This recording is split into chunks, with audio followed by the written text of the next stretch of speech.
Hey, everybody. Welcome to Massive Iron Live, Friday, August 7th, 2020. Unfortunately, the bad news is we're still trapped in the year 2020. So we have Act 3 to go yet. I'm joined with Robert, who is currently on the phone with Pornhub, working out some subscriber issues. But we'll be on for about 2 hours. If you guys have any questions, drop them in. Diet, training, nutrition, supplementation, off topic. For those of you unfamiliar with Robert, Robert is known as a supplement engineer on YouTube, on Instagram, and he has a podcast, Supplement Engineer, as well. So let us know where you guys are from. I think YouTube finally notified folks that we were live. Let us know where you guys are from, how things are going, and how things are going with your gyms. I've had some clients that their gyms are being locked down again or closed. There's some delays. I have clients in North Carolina and Scotland that their gym openings are pushed back until September, I believe. People are getting really, really frustrated. So let us know how you are doing and where you're from. What's going on, Pork Meat? I think that's a new name to this channel. So welcome to the party. Robert, are you on the phone or are you off yet? No, I think Robert's still on the phone. Interesting week for me. I put out a video about bulking or slow bulking and got some really interesting comments from the Greg Doucette camp. Robert, you back with us? My sincerest apologies, Steve, and everyone else on there. I thought it was my daughter's daycare because it was a 512 number. Right. It wasn't. And it turns out somebody ordered flowers. They're being sent to the house.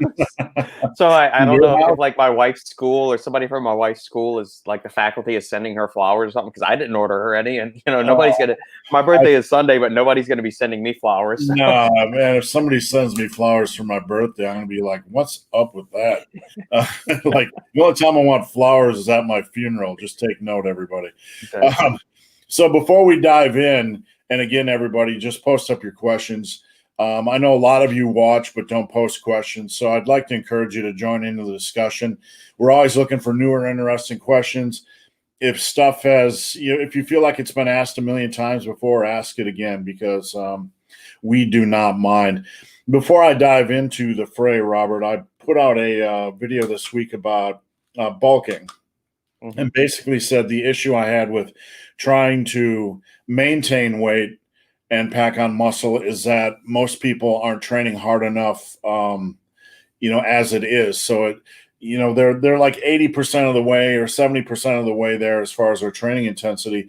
And then if they lower their calories, it's just another thing that could possibly hold them back.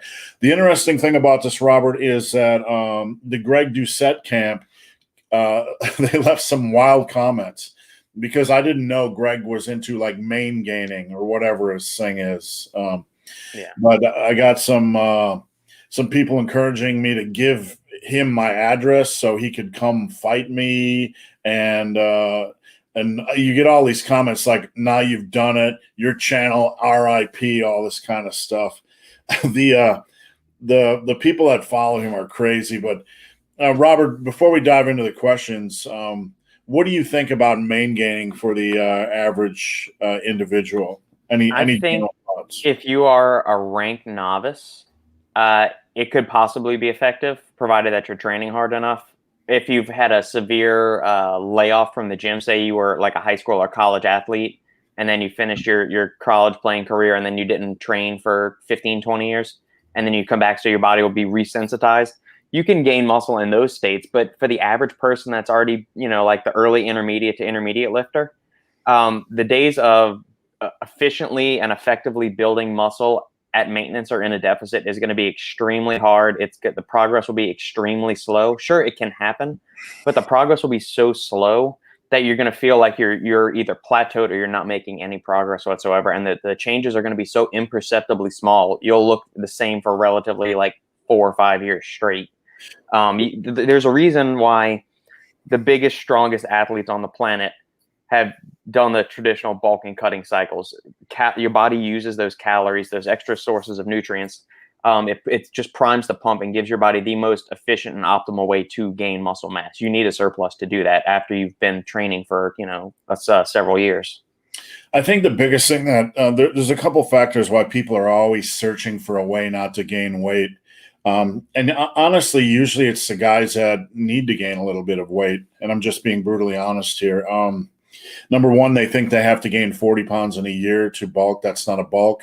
My average client, I recommend a pound a month. If they're a super stud in training, maybe a pound and a half, which is extremely conservative for a year. Mm-hmm. If you think about it, you'll have to lose maybe 6 pounds of fat at max if you're going balls to the wall, maybe 4 pounds. But I think that's one factor that plays into it. That the thought that they're going to get fat, which is absolutely ridiculous. Yeah, and I think most people don't. I think most people are under the impression, just like the casual fitness enthusiast, not the dedicated people that are lifting weights. They're under the impression that losing fat is hard compared to building muscle. Losing fat is easy by and large. It's so much easier to drop weight than it is to actually build muscle. Yeah, you can build, you can accumulate a lot of fat by not training, being sedentary, and eating a shit ton of food. But actually, the process of actually building muscle for your body to do that is so much more demanding and so much more resource intensive, whether from like a calorie standpoint and a recovery standpoint, that if you're going to be trying to gain muscle, you need to be in a surplus state for a majority of the year, and then just spend, maybe 2 to 3 months of the year in a cutting cycle, provided you're not just in a strict maintenance where you're happy with your body composition. But if you're looking to build muscle, more often than not throughout the year, you should be in a steady surplus. Now, somebody's going to come back and they're going to be argumentative, or they're going to say losing weight is not that easy. Understand the context here of what Robert is saying. If somebody has a discipline to bulk properly and train properly over the course of a year, and they have that structure and that discipline in their life, they already have a quality lifestyle. So cutting back calories isn't really a lifestyle change compared to somebody like Tess Holliday, who needs a complete lifestyle makeover. So just understand the context there. Correct. Yeah, that is a very good way to put the context in that situation. All right, let's get rolling, guys. I want some questions today. Let's get lively up in here. Let's see what you guys got. What's going on, John? John is in MISSISSIPPI. Gyms are still open. That is nothing short of a small miracle, but that is Robert and I were talking about the difference between red states and blue states, and the more conservative states tend to be leaning a little bit more with opening things. Not to get into politics, but that's a reality, right? So Mississippi is more of a conservative state, so I'm not surprised the gyms are open. Yeah. Whereas Texas is just a big mess, right, Robert? Yeah, Texas, I thought, would have been leading the charge with like Florida and Georgia for this. And I don't know I don't know if like there's a naked picture of the governor or somebody has a compromising photo of him with something else, because he's completely turned course and started, kowtowing to all of the, the feeble-minded individuals out there that are willing to sacrifice all of their freedoms and critical thinking abilities. All right, that comment alone will get me 72 hate. I get these things like literally you have no idea. I get people that like, we get comments, we're out running and we get a comment like, I used to be a fan of you and Fiona until you said that. And like, it's just humor, for the love of God.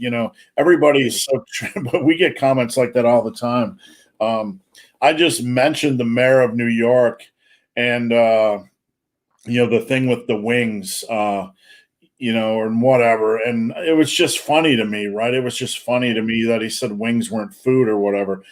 And somebody took it so seriously. They sent me like an essay about why I was the devil and how I used to be respected. And like, dude, if we were sitting together having a few drinks, it wouldn't be like this, No, the internet, it's done a lot of good things in providing people access to information and the ability for you and I to connect. Because if the internet was around, you and I would have never connected. I'd still be locked in an engineering office building somewhere doing calculations on pressure drops across piping networks and all that shit.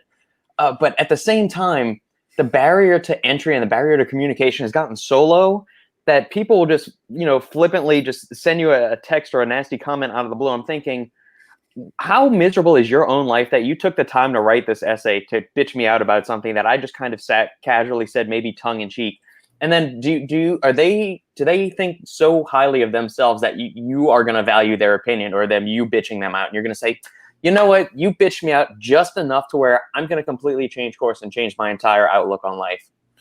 99% of the stuff I do is humor. I mean, at the end of the day, I value people more than people are more complex than a simple religion or a simple political party. Right. And I value people more than I try to box them in. And if we're sitting face to face drinking, we're going to get along. Oh, yeah. Right. So it's crazy how this barrier changes that dynamic. Agreed. I will say, Robert, I do have a response when I get an essay that says I used to respect you, and that response is "fuck off." That's all. I don't care if somebody hates me because I made a joke. That's literally the answer I give them. Fuck off. It's incredibly nuanced. It's a very very nuanced response. Yes, sometimes simpler is better. All right, let's get into things. Pork meat. I've been working out from home for a while before the whole craziness started. So I guess I'm somewhat lucky in that regard. Absolutely. Didn't have to stop my training. Yeah, I mean, there's good things and bad things about training at home. The restricted amount of equipment, the limited amount of equipment can be a real headache for some people.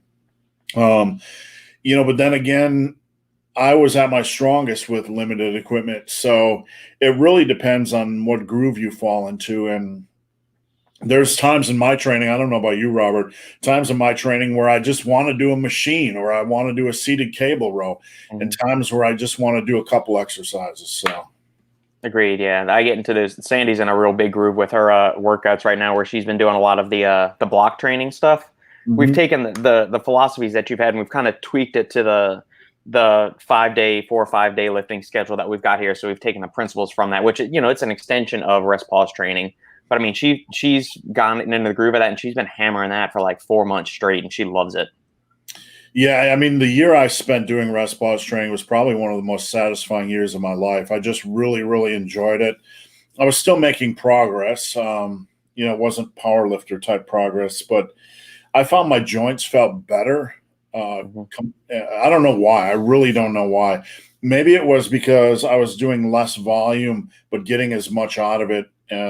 There could be something to that. I really don't know. How do you, I guess, quantify? Because let's say, so you set the rep goal at, 35, 40, 45, whatever it is.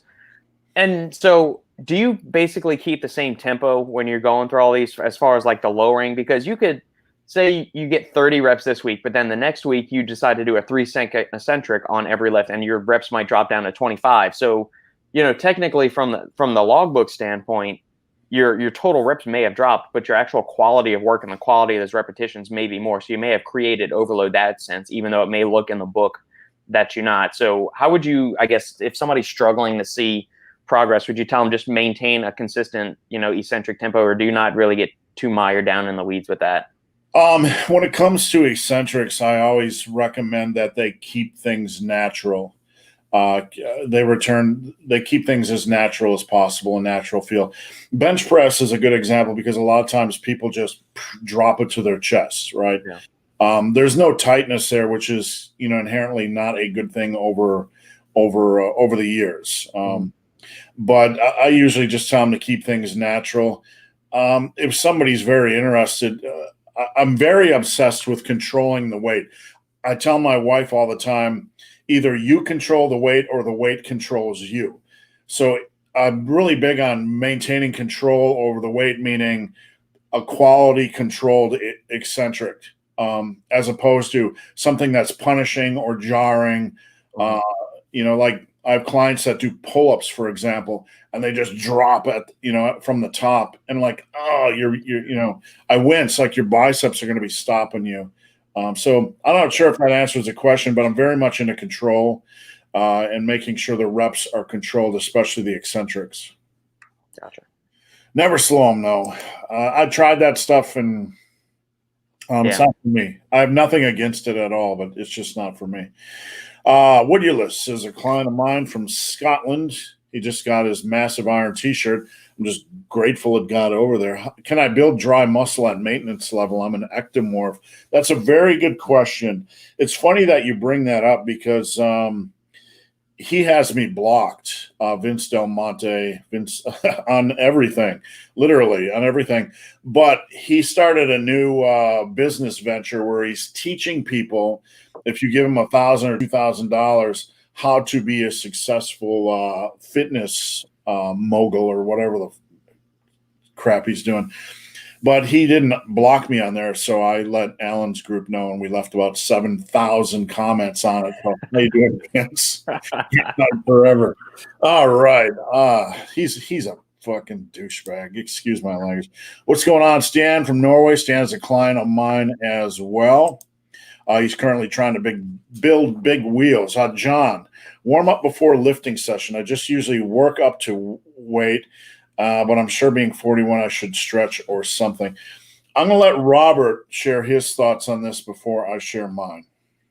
Okay, so I guess my approach to this is going to be a little bit steeped in my upbringing. So for years, I did Taekwondo, and we always started off with basic calisthenics. So we did jumping jacks, in the air, we did push-ups, we did crunches, we did some jogging around the dojo. The studio where we trained. We did a few other things, leg swings, leg kicks, like that. That's for more, I don't want to say a more athletic thing, but something that's a little bit more explosive than resistance training. Plus, it helps get the blood flowing, gets synovial fluid in all the joints, because we're doing total body movements here. And I know a lot of the home workout programs do the same thing, where like all the DVD services, Daily Burn, P90X, Beachbody, all of those, they do some kind of total body warm up. And I don't think there's anything wrong with that. I think if you end up doing like a prolonged warm up where you're doing like 15 to 20 minutes of cardio and then going into like a really long stretch session, and your main goal is hypertrophy or lifting, I think you're just pissing away energy and focus at that point. If you're in the gym to lift weights, you can do, 5 minutes or something on a machine if you want to, just to get the blood flowing, and just kind of get mentally prepared for what you're going to do. Otherwise, just, if you're in there to bench press, start warming up doing the bench press. Do some push-ups, do some band pull aparts to get the posterior chain activated, get the rear delta and everything locked and loaded, and then just start like working your way up into the actual movements that you're going to be doing. So prime the movement patterns that you're going to actually be performing in the workout. When I look at warm-ups, that's a question I get a lot. There's several factors to consider. The first factor, are you stiff? Do you have any stiffness? And obviously, everybody associates stiffness with muscle soreness. It's usually the fascia or connective tissue that's stiff. Like if I'm sitting all day and I get up and I feel stiff, if you're walking, it's not the muscles generally, it's the fascia or connective tissue. Isn't there something to that, Robert, like calcification or hardening or something to that? I forget what they call it. Yeah, everything just gets a little bit stiffer and just cranky. I mean, if you're locked in a position all day, everything's going to kind of just get, there's all the lubricating fluids that are going there. They're not, you got to wake it up. Yeah. So like that's number one, are you stiff? Are you sore? Just get moving, get that area a little bit active. Bring up your body temperature. You want your body temperature up a little bit. And for me, when I was deadlifting or benching or squatting, I'd be doing 30 minutes of plate loading, right? Because deadlift, my working set on deadlift was always above 545. So it was grab the bar, do a warm up, 135, do a warm up, 225, do a warm up, 315, do a warm up, 405, do a warm up, 495, do a warm up, 545, do a warm up. By then, my body temperature was warm. So there was no need to stretch or to do 5 minutes of treadmill, to bring my body temperature up. So you have that.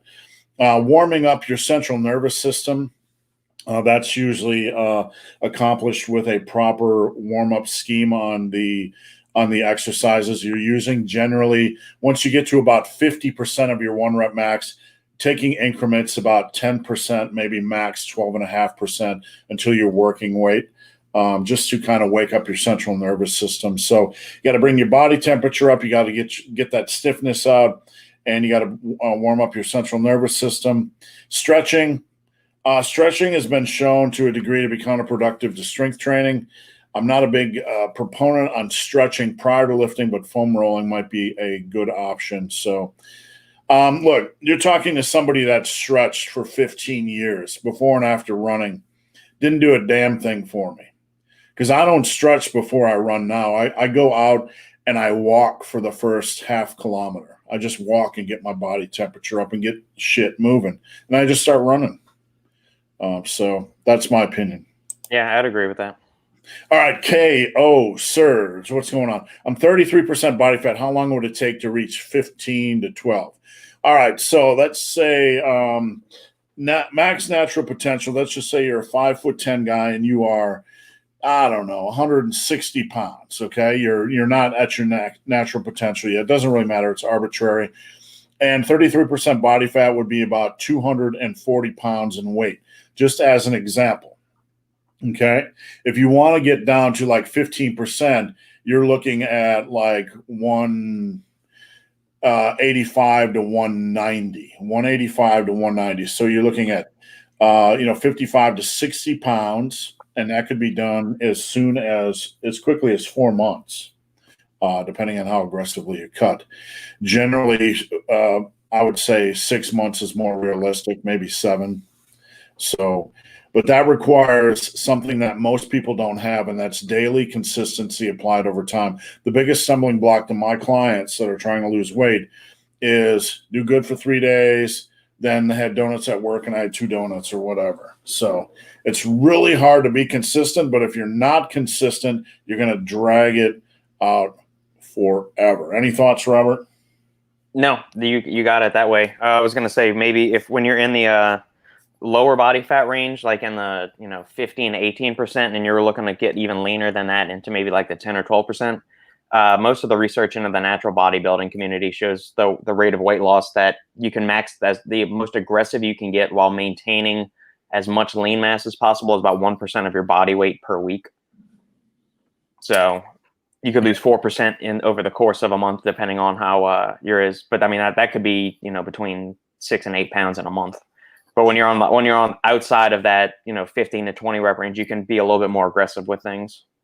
Yeah, I will add to what Robert said. That muscle memory is a real thing. So if you are a little bit more aggressive and lose muscle, it's probably going to come back the next 2 or 3 months after an aggressive cut. So, there's a lot of factors at play here.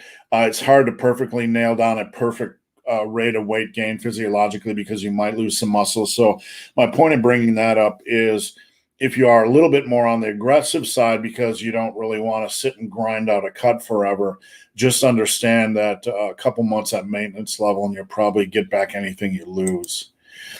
Greg Duvier, North Dakota gyms are still open, have a few restrictions, but less every 2 weeks or so. I can't see where a state like North Dakota would be hyper restrictive. I mean, you guys, when I drive through North Dakota, I can't even find a gas station or a place to congregate. So I don't know. Maybe the cities. I don't know how the cities. Robert, you ever been to North Dakota, South Dakota? No, I have. We've never been to any of the Dakotas. The farthest north I've been to Seattle once, been to Michigan, Wisconsin, Minnesota, and Baltimore, Maryland. That's about the furthest, and Boston. But I haven't gone way up north. I haven't gone to the Dakotas yet. Once you get to leave Minnesota and you get in North Dakota, it's basically a straight line. You could put a stick on the steering wheel and take an 8-hour nap. And basically all you ever see is signs that say no service, no service, no service. So it's I can't see where the COVID-19 is finding a way to eat your population alive. All right. Ben on Adventures. Happy Friday, crew. Today, my local theater is playing Star Wars, The Empire Strikes Back. That sounds awesome. Awesome. Robert, you know what my local theater is doing? Going out of business? Going out of business. Literally. They just closed. That sucks. They can't support anything. And you know what? There's a rock climbing place locally that's been open for 26 years. You know what they're doing this weekend? Closing their doors. So it's fucked up. It is what it is. Not getting into COVID-19, but man, there's a lot of stuff closing their doors around here. Let's see. How important are training splits? hear this negative view towards one times. You know, I've answered this question a million times, and I'm not saying that to be dismissive, but there's such a hyper focus on frequency training and not enough focus on how you are actually training during your workouts. Robin, I'm going to let you lead the dance on this one.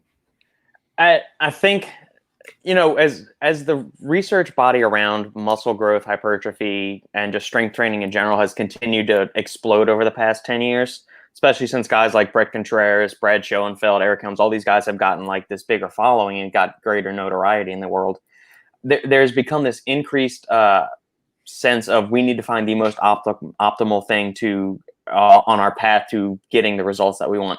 Whereas, and in lieu of that, we forget about putting in the work. So we get so mired down in how many exercises should I do per muscle group? How many times should I do that per week?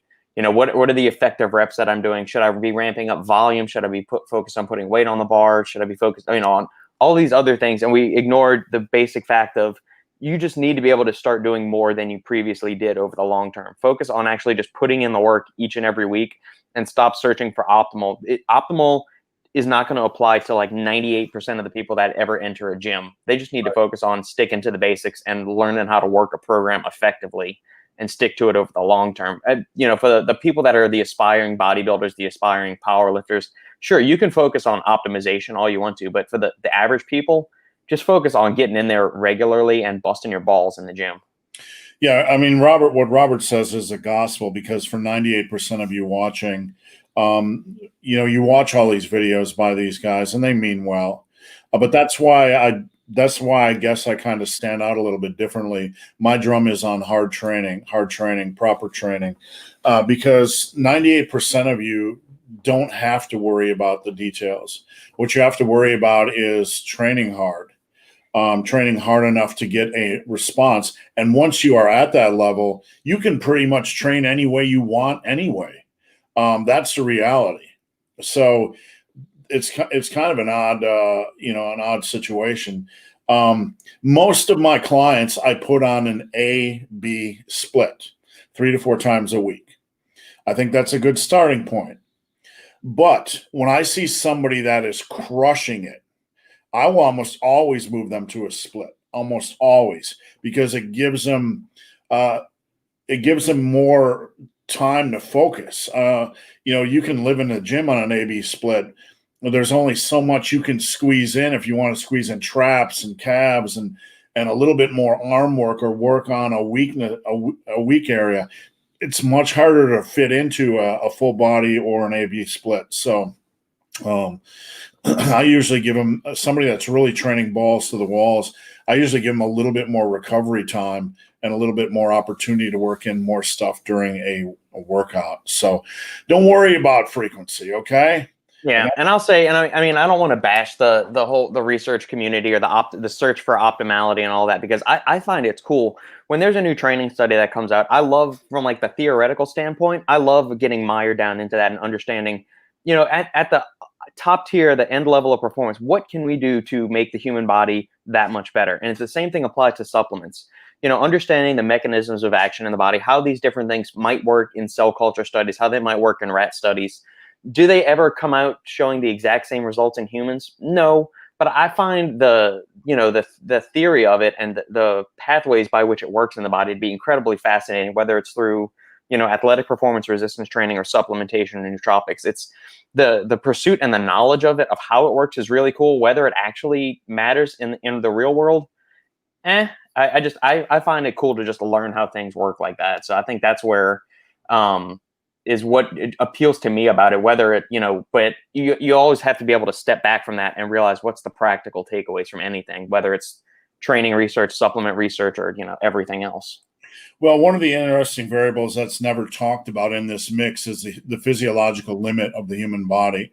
Mm-hmm. So if you have 2 people and they're running forward right now, and no matter how fast they run, and how fast they run is going to be analogous to, you know, whether they're using a frequency training or they're training once a week. You know, let's say you have 2 people running. because you have a physiological limit, the faster you run, the harder the wind is going to fight back at you eventually, because you can't continue to run that fast. So the faster you run into the wind, the harder the wind is going to push back. So you might get out quicker, but that wind is going to push back at you more quickly. That wind is a physiological limit. Whereas you'll get a faster start. You might get, how fast of an advantage would it be? Maybe 5%, maybe 10%. We don't really know, but it's not 50%. It's not 75%. But the guy on a split, he might start more slowly, but he doesn't have as much resistance because he's not as close to his physiological limit. The point being, after 5 years, it doesn't matter. It really doesn't matter. If you're training hard enough, it does not matter. And I'm going to, Robert, I had this pop into mind, so I'm sorry to, eat up so much time here on one topic, but no, this is awesome. You got, let's say me and you are in Chicago, okay? Mm-hmm. And we're going to head down to Indianapolis, okay? There's an optimal route to get there, okay? So Robert's on the optimal route, and I'm on the suboptimal route that takes 15% more time. Robert's on a fucking tricycle, and I'm on the best bike in the world. The vehicle, the mechanism we're using here is how hard we're training, okay? So you can be on an optimal route and riding a tricycle, where I am on the suboptimal route, and I have a rocket ship of a bike. So you have to consider that, because that's a perfect analogy. Being on the optimal route doesn't mean shit if you are, riding a tricycle. So correct. Those are two killer analogies, Steve. You are on fire today, man. Yeah, that's all I got. I'm done with tuning back. When I turn age 60, I'll have something good then again. Pork meat. As someone that was extremely skinny when I started lifting, I can imagine gaining muscle without eating in a surplus. I had to eat a lot to start seeing some results. Yeah, absolutely.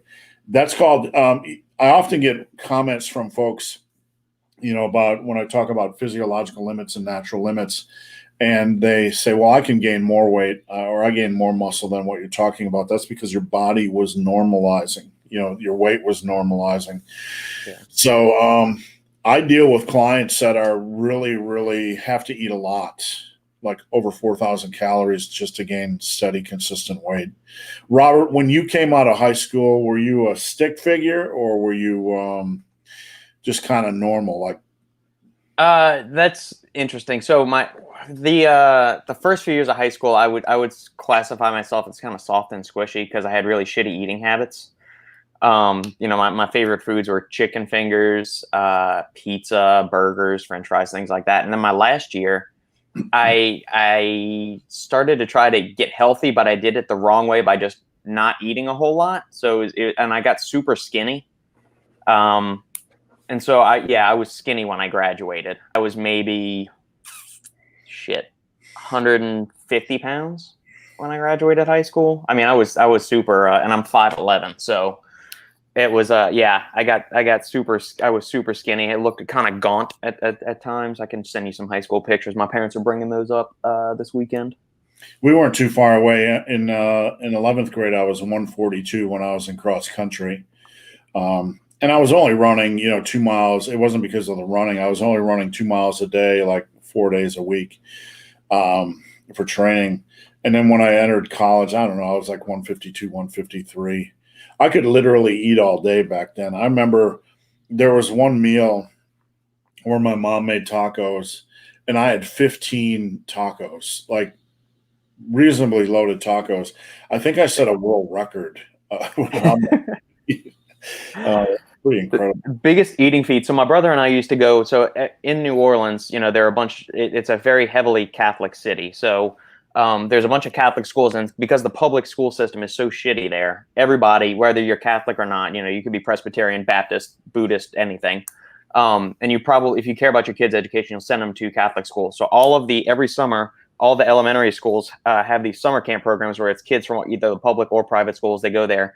And so my brother and I, since we were both in Taekwondo, we go and teach all of the summer camps. We teach Taekwondo to like, groups of like 15 and 30 kids. We'd pull up to a school and we'd sit there for like 6 hours each day. And we do this every Monday, Wednesday, and Friday. And we'd always take an hour lunch break. And we'd go to the mall because Lakeside Mall was near one of the schools.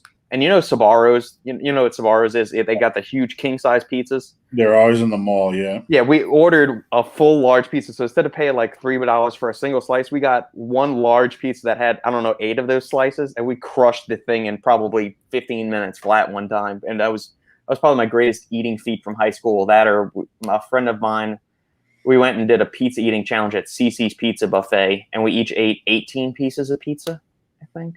But I mean, the slices at Cece's are like that big, so I mean that's not as impressive. I can still eat, but honestly, I don't even like being just, the uncomfortable feeling of getting even borderline full. I don't really appreciate it anymore. Mm-hmm. I'm not sure if you're a fan of crab legs, Robert. Is that you? Well, you know how tedious they are to break apart and all that kind of stuff. Well, where I grew up in Wisconsin, there was a seafood joint that was literally like a half a mile from my mother's house. And on Wednesdays during lunch, they were trying to attract people in, just for dinner. They would have all you could eat crab legs starting at like 11:30. Well, I was in college, right? And I worked as a janitor at Dairy Queen. I had a buddy who was like 6'4", and he played like football for a Catholic high school team. We would go there, pay the $15, and we would literally eat crab legs for like 3 hours.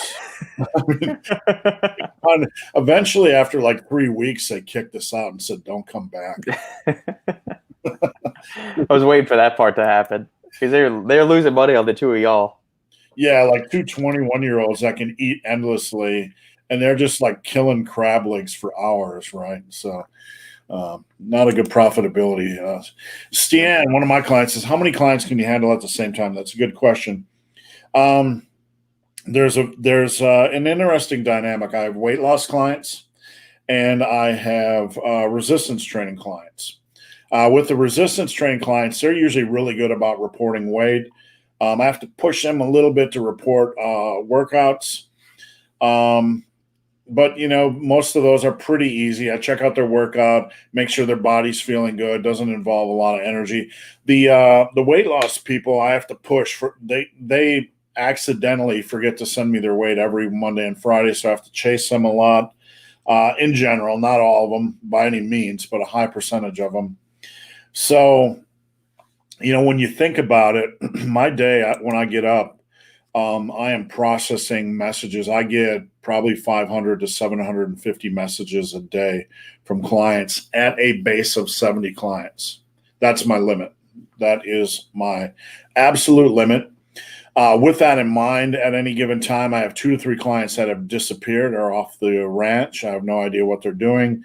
I have a 3-month commitment. Some of them after 2 months say, "Fuck this shit," and they just disappear. So, about 70 is my limit. And I've been trying to find ways to streamline the process so I can add a few more, but it's mentally, it's just hard to deal with more than 70. Redline Fitness, speaking of, is one of my clients checking in. I hope everybody's having a wonderful Friday. You too. Stay out of trouble this weekend. And remember that wine and Doritos do not exist. Lanka, can I build muscle and lose muscle at the same time? I think you mean build muscle and lose fat. Well, you could build muscle and lose muscle at the same time if you only focus on training a couple muscle groups. And like, say you just train chest and back and you forget about your legs for a couple months, you'd lose muscle in your legs and you build muscle in your chest and back. Yeah, well played, Robert. That is a valid point. I honestly, when I looked at that question, I assumed he was going to say build muscle and lose fat, but it could be build muscle and lose muscle at the same time. That's a very valid question. You can certainly do that. You could certainly atrophy or weaken a muscle group by not training it. And, really, you could just work on your legs all the time and go like completely Tom Platz. And, so maybe you could clarify, Lanka, and let us know if that's what you meant. Double Chris. Are there smokers in the weightlifting world? Yeah, there are smokers in the weightlifting world. I got to tell you, there are smokers in the bodybuilding world. I know natural pros that smoke. I know one of the most ripped naturals in the world was one of my best friends, and he smoked. Powerlifting gyms are like, I mean, there are powerlifters with big YouTube channels, okay? And I know for a fact, because one of my clients used to train at one of them, that they're during their bench sessions, one of their clients will go outside and smoke a cigarette in between sets, and they'll eat pizza. I mean, it really depends, but there's a lot of if they're not all about being ripped, man, it's there's a lot of chaos out there. Absolutely. Robert, have you ever run into, I mean, we're human, right? Right. Some people get involved with an addiction, and smoking's hard to kick, but have you ever messed around with cigarettes or know anybody that trained hard and smoked? My uncle, my dad's younger brother. It's so funny when back when Hurricane Katrina hit back in 2005, my parents' house, the got flooded like a lot of people's in New Orleans did. And so my dad went to live with his younger brother in Ponchatoula, which was on the north side of Lake Pontchartrain, and they didn't flood. And so my brother was still in high school at the time, and my uncle has always been very physically active. He did bodybuilding, was really big into it in the 80s and 90s. My dad wasn't. He played football growing up, but he didn't do the weights or anything like my uncle did. And so my younger brother goes to the gym with my uncle one day, and he said, "There's all these bodybuilding posters of my uncle on the wall." Because if you look at my grandpa, he's like 6'3". My uncle is 6'2". My dad's 5'9", and I'm 5'11". So we kind of missed out on some of the height genes in my family because my mom's whole side of the family is like 5'5" and below. But yeah, my uncle has smoked and is a big fan of Jack Daniels, and he's built a fairly impressive physique. If you walked up to him, you would see that he lifts. Yeah, I mean, I would be curious now that we're talking about it, how many of the classic iconic lifters from the 60s, 70s, and 50s that we look up to, from the Reg Parks to the Steve Reeves, the Vince Garandas, how many of those smoked? I don't know. I mean, Arnold, you've seen photos with Arnold smoking a cigar. I don't think he ever did cigarettes, but I mean, we've seen him do cigars and other stuff. I will say, when people see me smoking a cigar, a lot of people get triggered. I mean, seriously triggered. And I have to educate everybody, you don't inhale a cigar. And then you get into the question, why do you smoke a cigar if you don't inhale? That's a complete rabbit trail flavor.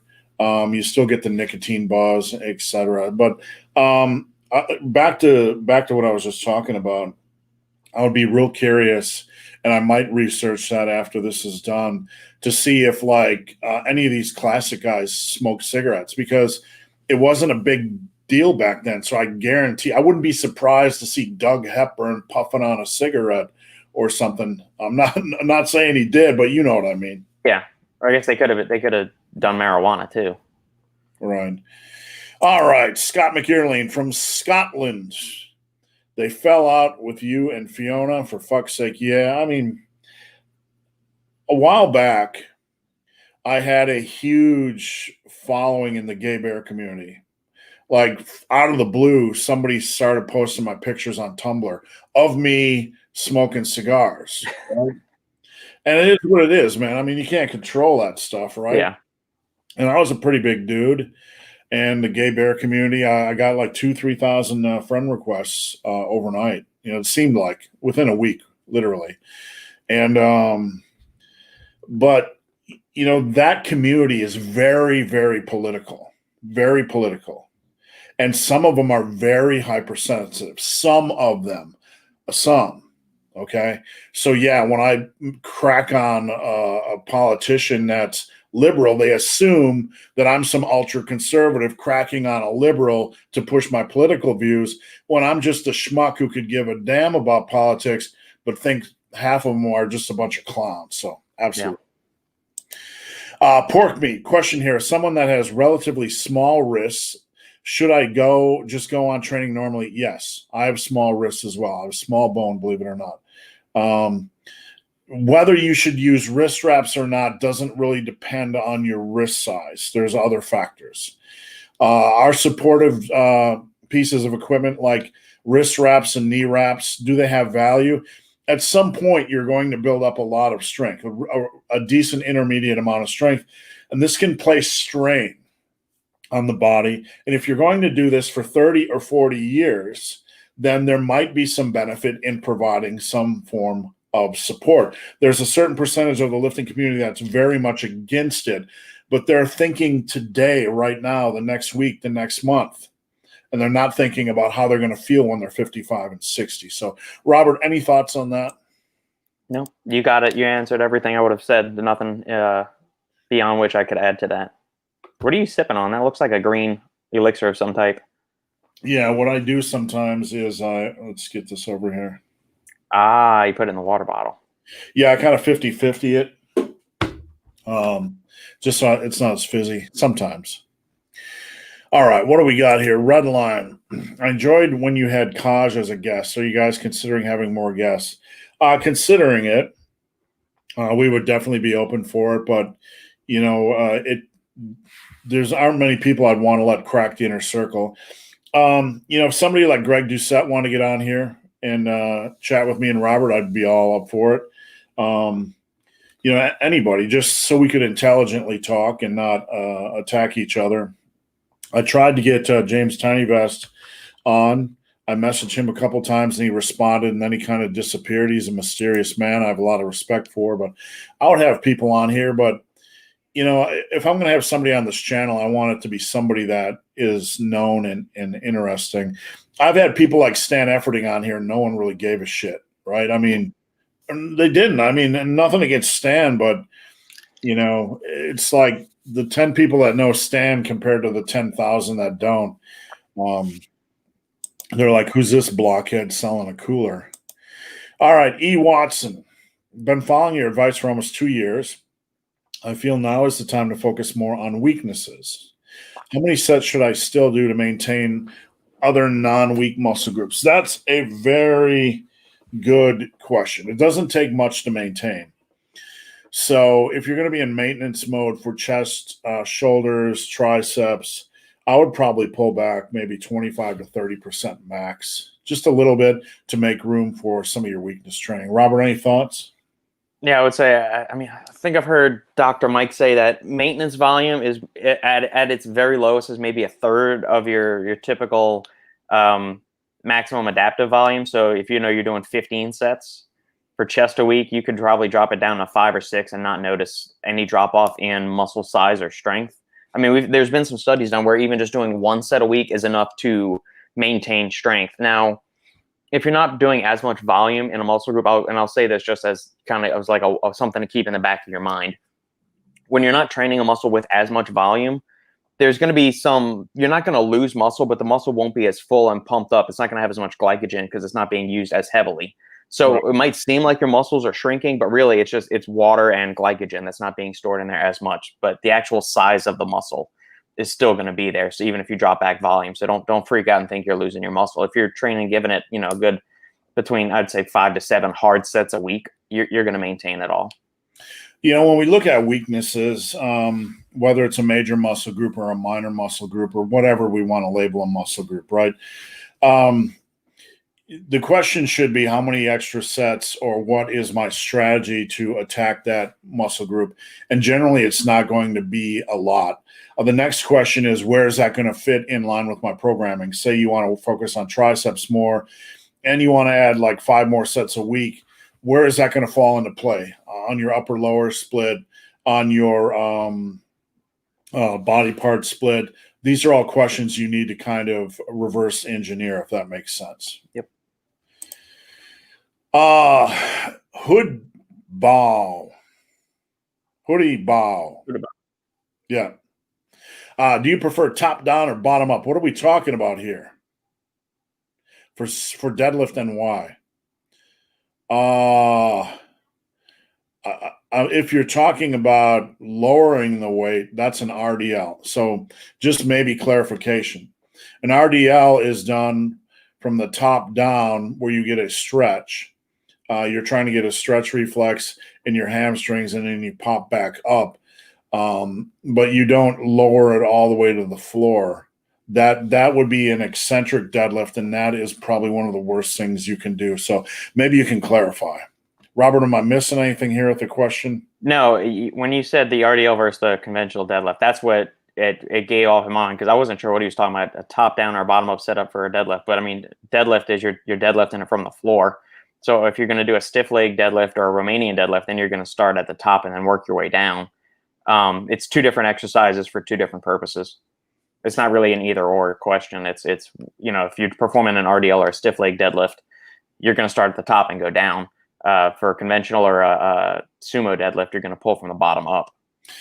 All right, so guys, we are 50 minutes in. Keep the comments coming. Just anything you want: diet, training, nutrition, supplementation. When Robert first started joining me, we would get a ton of supplement questions, but now we get none because people realize, I think, that Robert knows a lot about training. And I think they're more interested in your training advice than your supplement advice at this point, Robert. So take that as a compliment. Fine with me. I like discussing both, so it's fun. Morgan, Robert, Morgan. Morgan, Robert, Morgan. Supinated pendulum row versus pronated pendulum row. Robert, go. Both?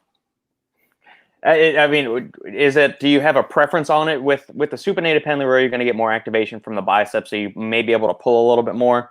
Pronated grip, you're going to be getting more of the rear delt, and it's going to be pulling out to the side a little bit. Do whichever one, I guess, fits best for your biomechanics and your anatomy. Do you have to do both within the same training cycle? No. Could you? Sure. Which one feels best on your body, and what are your actual goals? Is the way I don't look at it as an either or thing. It's if do one for this training cycle, do one for the next training cycle, rotate in between. Each is going to have benefits and emphasize a little bit different aspect of the back to a different degree. For me, I can't get my hands in a supinated position on a barbell to do a row. They just don't bend like that last 10%. Mm-hmm. The key when you're doing any row is driving your elbows back. So if you're doing a pendulum row and you're pulling, you have to focus on driving your elbows back. If you're not doing that, you're going to place a lot of stress on your biceps. So if you haven't mastered the fine art of proper row form in a non-supinated position, you have no business doing it in a supinated position. Yeah. I'll say, just in personal experience, supinated has always felt better. Supinated or neutral with any kind of rowing, be it pendulum rows, barbell rows, easy bar rows, dumbbell rows, all of that, inverted bodyweight rows. Pronated always just feels weird on me. It's supinated and neutral grip feel much more normal. I don't know if it's because my long, lanky ass arms or what. It just, pronated has never felt natural to me. Even like doing like a high rear delt row, it feels like everything is just going right into my shoulder and not as much of my back. I will say we got a hex bar last year, and hex bar rows, pendulum rows, or barbell rows. That's what we both do right now. I like it because I have a neutral grip position. It feels really good. Mm-hmm. It feels more natural. So I prefer those. So don't rule those out as a possible option. And if you don't have a hex bar, you can generally find one floating around on Walmart during non-pandemic days, maybe I think I got mine for $99. I don't know what they were doing that weekend. Yeah, that's what I got mine for. I need to get some more plates for it, though. That's my issue with this, is that plates are so expensive right now and you can't find them anywhere. I'm not going to pay $200 for a single 45. E. Watson, it's really hard to back off from maximizing every set when that's all you know. Yeah, it can be. I mean, I did that for a long, long time. Every set was 100%. And that's kind of, one of the things I teach for post-novices, people beyond that, neuromuscular stage, that they start to learn their body. But for most of my trainees, I just have them push the last set to the limit when they're most fatigued, because that's going to be some quality progression. So that's what I generally do. People ask why I don't do the opposite. Well, if you're doing 3 sets of bench by 8 reps, you can nail the first set. Let's say you get 12 reps, and then the next 2 sets you might only get like 8 or 6. So it doesn't really work out the same mathematically. And if you see my head turning, I'm busy watching my phone because Amazon has the inability to deliver to my building without calling me every time. And I'm getting a sissy squat machine. And I really want to get there. It was only like, I don't know, pretty cheap. You ever messed around with one of those? I have. It feels really good on it. And if, bodyweight sissy squats are a challenge, but when you start holding, like, either if you get a weight vest or you hold a 45 against your chest, or like a heavy kettlebell, that you're gonna be walking funny after that the first couple of times you do it, Steve. So, training legs at home sucks. And buying a leg press, you might as well, that's like buying another car. So good luck with that. But anybody not familiar, the sissy squat machines, usually 99 to 149, and they really work your quads well. So they're a good backup option to people that get sick of the same old home gym leg exercise. Montes, does sitting for long portion of the day affect the knees? Robert, I'm going to give a little brief answer. Then I'm going to go take my big ass and go pee, and I'll be back. And then I can't recall if I wrote an article on this, or I had you write an article on this, or I had somebody else write an article on this. But in athletes, it's been shown, people that are active, let's backtrack, that if you sit too long, it's bad for your health. So, Robert, you got 2 minutes to discuss this while I urinate. Oh, thanks, Steve. Sitting, I mean, there was that article that sitting is the new cancer a while back that went viral. I don't necessarily think that sitting in and of itself is going to give you cancer. I think it's more a byproduct of a sedentary lifestyle. And we know that mobility and motion, being active, is good for your joints, provided you're not doing anything stupid and, taking a hammer to your kneecaps or something like that, like a mob boss would do. Being up and moving around is going to be that it's increasing circulation, lubricating the joints with synovial fluid. The more activity you do, the better it is for your joints, also for your cognitive function, digestion, all this stuff. The human body was engineered to move. So, yeah, I think being sedentary for too long, it's going to lead to stiffness, because those joints, the synovial fluid that's surrounding those joints and lubricating it, is going to start to go move out of the joint. So that's why it feels achy and creaky when you start to get up, if you've been laying in bed all day, or you've been sitting behind a desk for 9 hours, pecking away on an article or a spreadsheet or something. So, yeah, we were meant to move. I think it does not necessarily just your knees as well. It could be your ankles, could be your hips. That's something I notice, especially, is that if I've been sitting, researching or reading a bunch of review journals all day, and I get up and it's been, 2 hours since I've gotten up, my hips do not feel good at all. So, yeah, if you can get up even at a minimum for like 5 minutes every hour, get up and move, get the fluids all going in there, get the circulation improved. Human body's made to move, not be sedentary for hours and hours on end every day. That's one of the best things you can do for long-term joint health, is just get up and do some low-level movement each day. Just general movement. One of the reasons why I got this thing, the Garmin Forerunner 35, is, number one, it was under $100, so it was a pretty good deal.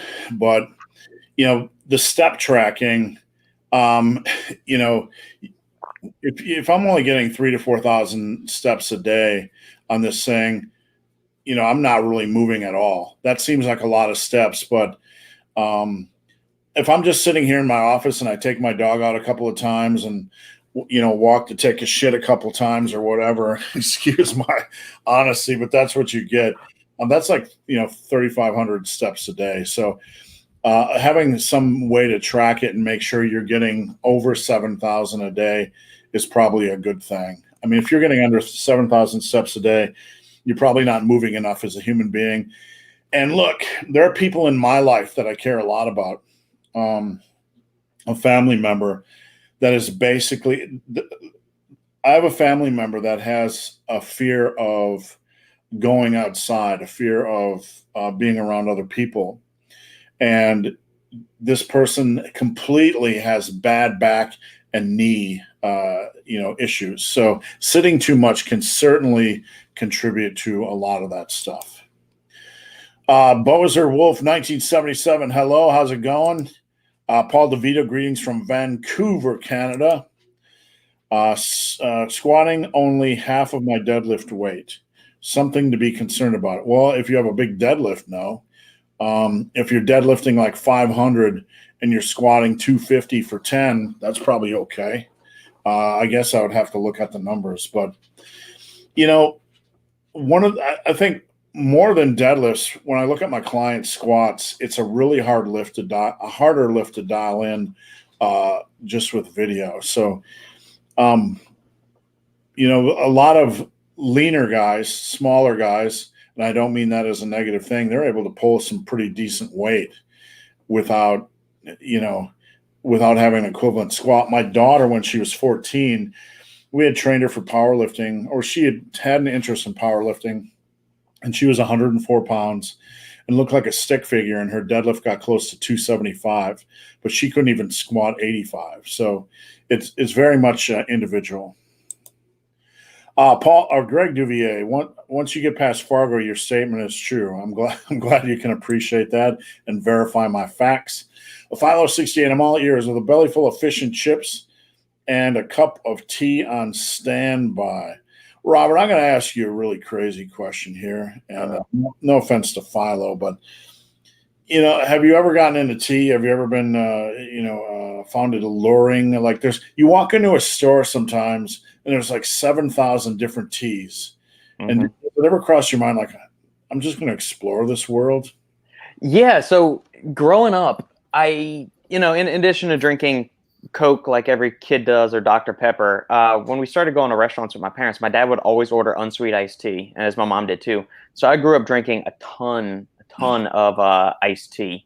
And, eventually my dad's been type 2 diabetic for, going 20, 25 years now. So he always had equal packets. So I grew up, as a teenager, drinking iced tea with equal. So I've always come to enjoy that taste. And as I've gotten older, I always prefer coffee to tea. But yeah, in college, I started experimenting with a few different hot teas. I tend to like black teas more, like the English breakfast tea, Irish breakfast tea. Green tea is okay. It's just, white tea is just too neutral for me to really like. Darjeeling's not bad.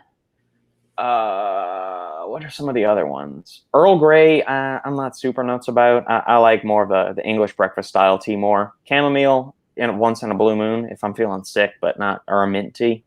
There's a lot. There's a Lopsong is a smoked tea. I'm not a fan of that. I believe it's Thai. That could be wrong. Or Chinese. I don't remember which one.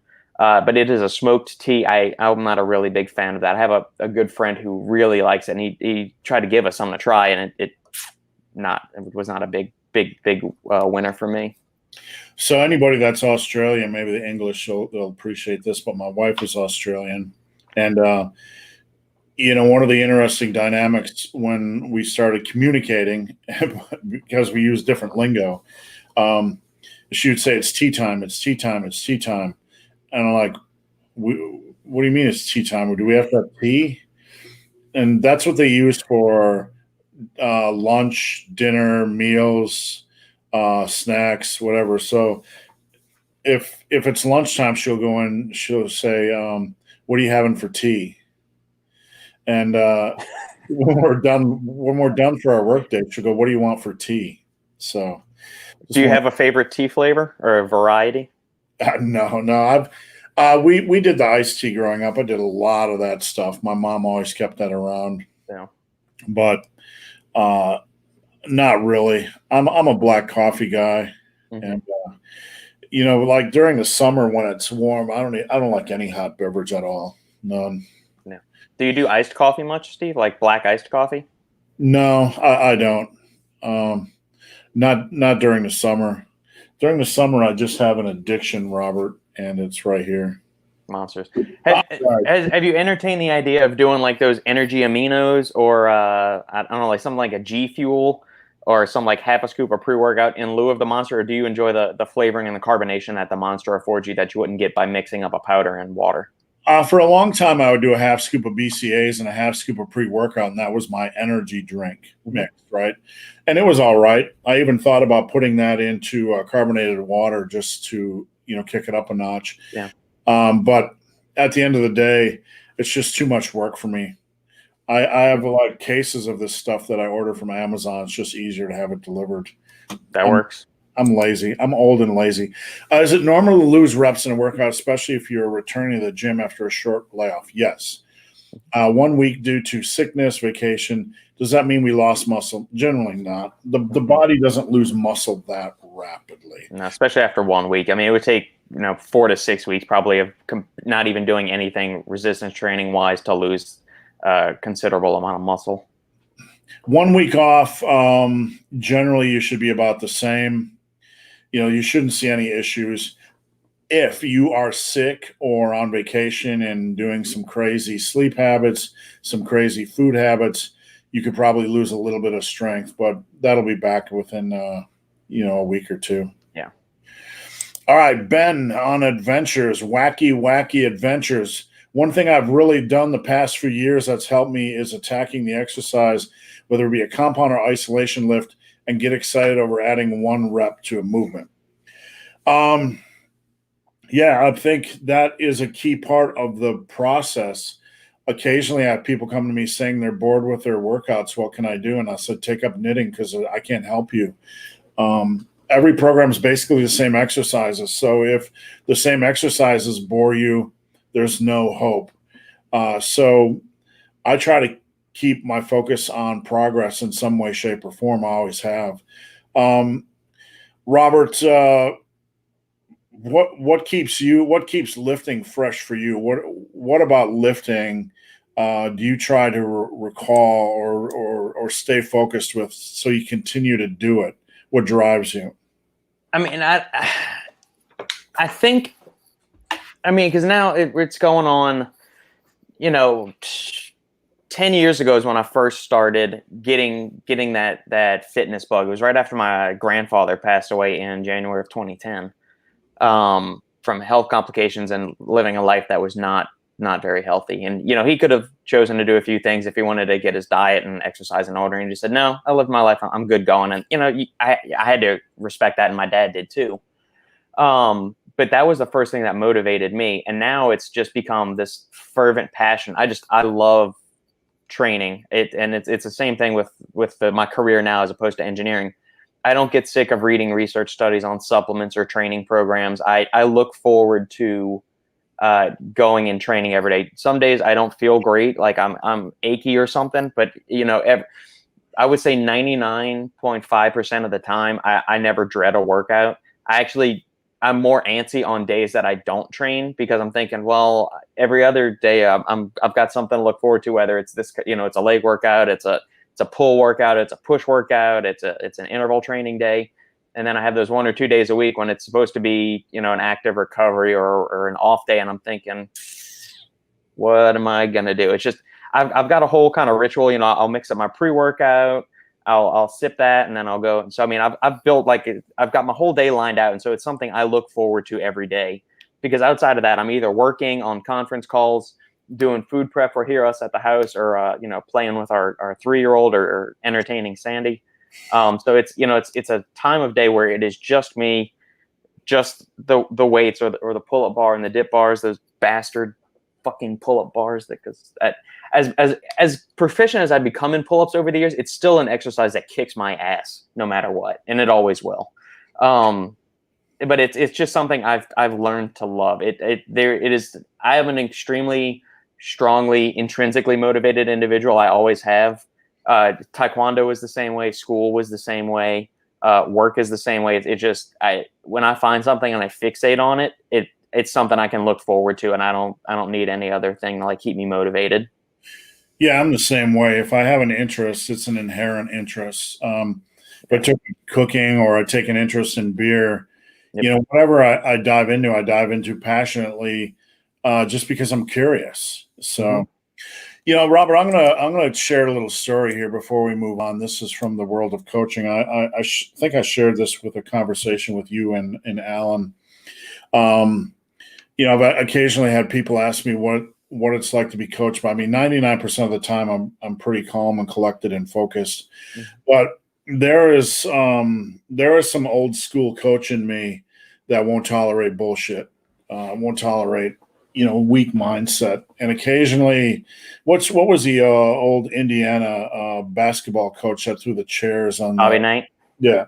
I have a little bit of Bobby Knight in me occasionally. Like if you flip my switch, I'm going to throw chairs at you.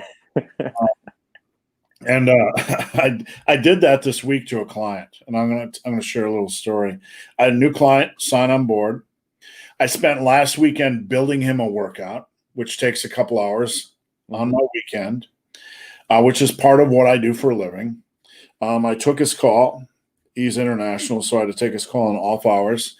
So you get pretty invested in a client right out of the gate, and you listen to their goals and you analyze their goals. And I put together a workout. And this is a text I get. Text 1, I ain't got enough energy to get all this done. You're fucking 22 years old. That's what my brain is thinking. And you ain't got enough energy to get it done. This is where the Bobby Knight's coming out. So right then I'm already triggered. Next, I think that rows should go after RDLs, overhead press after bench, and squats after deadlift. You have to understand the context of the program's an A-B split. So on the A split, you have chest first and shoulders second. And on the B, shoulders first and chest second. So I have a fucking structure. I'm not a fucking idiot. So this dude's trying to rework the entire workout after he told me he doesn't have any energy. The next workout, the next comment, wait for it. 3 sets of deadlifts is going to kill me. And then the coup de grace is I don't think lunges and goblet squats are effective at all. Like okay. You want to read this? Here's a response I gave him. I've never had a client so weak before and know so much about programming. Go do it yourself. I can't coach you. Block, delete. There you go. Yeah. So anyway, when somebody that's 22 years old and is prime health tells you that they have no energy to perform a workout and 3 sets of deadlifts are going to kill them, the only option is to toss them over the boat and buy them a box of condoms and hope they don't breed because they're going to pass weakness on to their children. All right. That's my story for the day. All right. Is weight training a better way to lose weight than cardio? No. Robert, thoughts? No, I think all forms of exercise are shitty for losing weight. The best way to lose weight is a calorie deficit. Weight training is there to make sure you don't lose muscle and to keep your body, keep the strength and muscle that you've gained in the midst of a caloric deficit. That's where weight training is for. Cardio is to help increase calories expended during the day, so you don't have to continually reduce your calorie intake more and more and more. But exercise in and of itself is a horrendous way to just be the primary driver for weight loss. The primary driver is calorie deficits. Paul, I'm not directing this directly at you, so I hope you will understand that. But one of my trigger questions is, something that triggers me is when I get somebody that tries to use weight training as a way to burn calories. Like weight training exists to help you build muscle, help you build strength. And weight training can have a long-term benefit. When you have more muscle mass, your metabolism is going to go up slightly. So therein is a nice benefit. But weight training is done for a specific purpose. That's to help you look better. And it can also improve some of your health markers and general health because it's a form of movement. Yeah. Cardio is more calorie intense. Weightlifting is more anaerobic. Push, rest, push, rest. Push. It's like trying to push an elephant up the hill. You give it a nudge, you step back, catch your breath. You give it a nudge, you step back and catch your breath. So cardio, if you're looking to lose weight, you want to have your weight training in the mix, but you want to have some form of cardio in addition to a calorie deficit. Yeah. Mr. Handa, how long does it take the body to actually start losing muscle after a layoff from the gym? I don't know scientifically, but I'm going to give you my bro science opinion, and Robert can slice it and dice it like a master chef.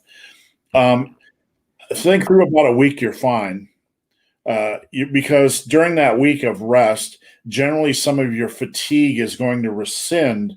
So if you look at the concept of overtraining or overreaching, The concept is you push hard, push hard, push hard, and then you allow your fatigue to rescind, and then your performance will increase. So in the short run, you actually might be better or stronger in a week without any muscle loss. But in the long run, I think after you start getting into 2 or 3 weeks, there's a very slight rate of decay. And in my belief is that the further in you go, the faster this rate of decay, the more the body's ready to more normalize, if that makes sense. Robert, any thoughts on that? I would say it's usually, I wrote an article on this. I'm trying to pull it up right now. Let me see if I can find it. I don't know. It was a while back. I want to say it was like 4 to 6 weeks in the studies they've done. It takes that long to lose muscle. If you're consuming enough protein and you're getting some kind of either like body weight workout or something, you'll be more prone to retain the muscle. But I mean, it takes a good 4 to 6 weeks to actually lose muscle, a significant amount of muscle. Outside of that, 1 or 2 weeks off, you're just going to be losing glycogen and water in the body. So it may look like your muscles are smaller, but you haven't actually lost actual muscle tissue. All right, Scott McKeerling. I had my earphones in, phone data being spanked, listening to you guys. I was shopping for craft beers. Who says men can't multitask? You're teasing us a little bit. I'm trying to be a good boy because it's my. It was National IPA Day last night, and I had an IPA accidentally or 3, so I'm trying to be a good boy today. So, working for yourself, sometimes you just have those stressful days, and you just. Tyrell, any suggestions on weight training plans for high school wrestlers? Tyrell, if you're in high school, I don't give advice to minors, but I will say, just in general terms, weightlifting for any athlete, you want to build a foundation of strength from head to toe. I was a wrestler. I found the biggest thing that impacted my wrestling was overall strength from head to toe, from calves to traps, everything. I was a shitty wrestler in high school. When I came back after high school, I was still doing a little bit of wrestling, and I could kick the ass of people that used to kick my ass just because my strength was so much up compared to where it was. So my only advice is get everything in the human body from head to toe as strong as possible. Build a strength base. E. Watson, Athlete X convinced me to do touch and go deadlifts when I started. Also, standing when available is better athletically. Ditch the dead. Should the standing go to? Robert, can you figure out what we're talking about here? Okay, all right. So he's saying Athlete X advised touch and go deadlifts, and then we should be performing exercises, any kind of exercise in a standing position, as it is more athletic than performing a seated exercise. So doing a standing bicep curl versus a seated bicep curl, doing a bent over row instead of a seated cable row, because that puts you in an athletic posture. And I think I've seen Jeff do a couple of videos of these, and his thing, he's coming at it from the thing of that you're trying to be an athlete, you're up on your feet. We spend enough time already sitting down, so why are you going to spend even more time sitting down doing that? Just get up and lift your weights, do it in a standing position. You'll burn more calories. You'll be more athletic in that way. I mean, okay. Is it necessarily, if you're an athlete, you're training, you have a foundation that you're building of strength and performance in the weight room, but also you're training athletically. You're going to be performing the movements, the ones that mimic what you're going to be doing on the field. So you can perform a seated cable row to increase your back strength, but if you're a baseball player, you're still going to be out there, catching pop flies, running the bases, taking batting practice, all of that stuff. First off, 98% of us aren't training for a sport, so that point doesn't matter to me. The function of weight training is to get your body bigger and stronger. If sitting too long is an issue for you, it's not going to be the sitting in the weight room is a problem. It's sitting outside of the weight room that's a problem. And generic black and white statements always piss me off because I hate poor logic. and I'm sorry, but this is poor logic. I have been a firm believer in seated overhead presses for a long time because I believe with a stable base. Look, when we talk about the bench press, and mileage can vary here, and I'm not telling you not to do standing military presses by any means. Me as a lifter, getting a tight base on the bench press means a lot to me. Getting a tight base on a seated overhead press means a lot to me. I like to be tight on that movement. And I got pretty darn strong on it. That's my preference. But whether you do it seated or standing, if you get really strong, there's no difference in athletic performance at all.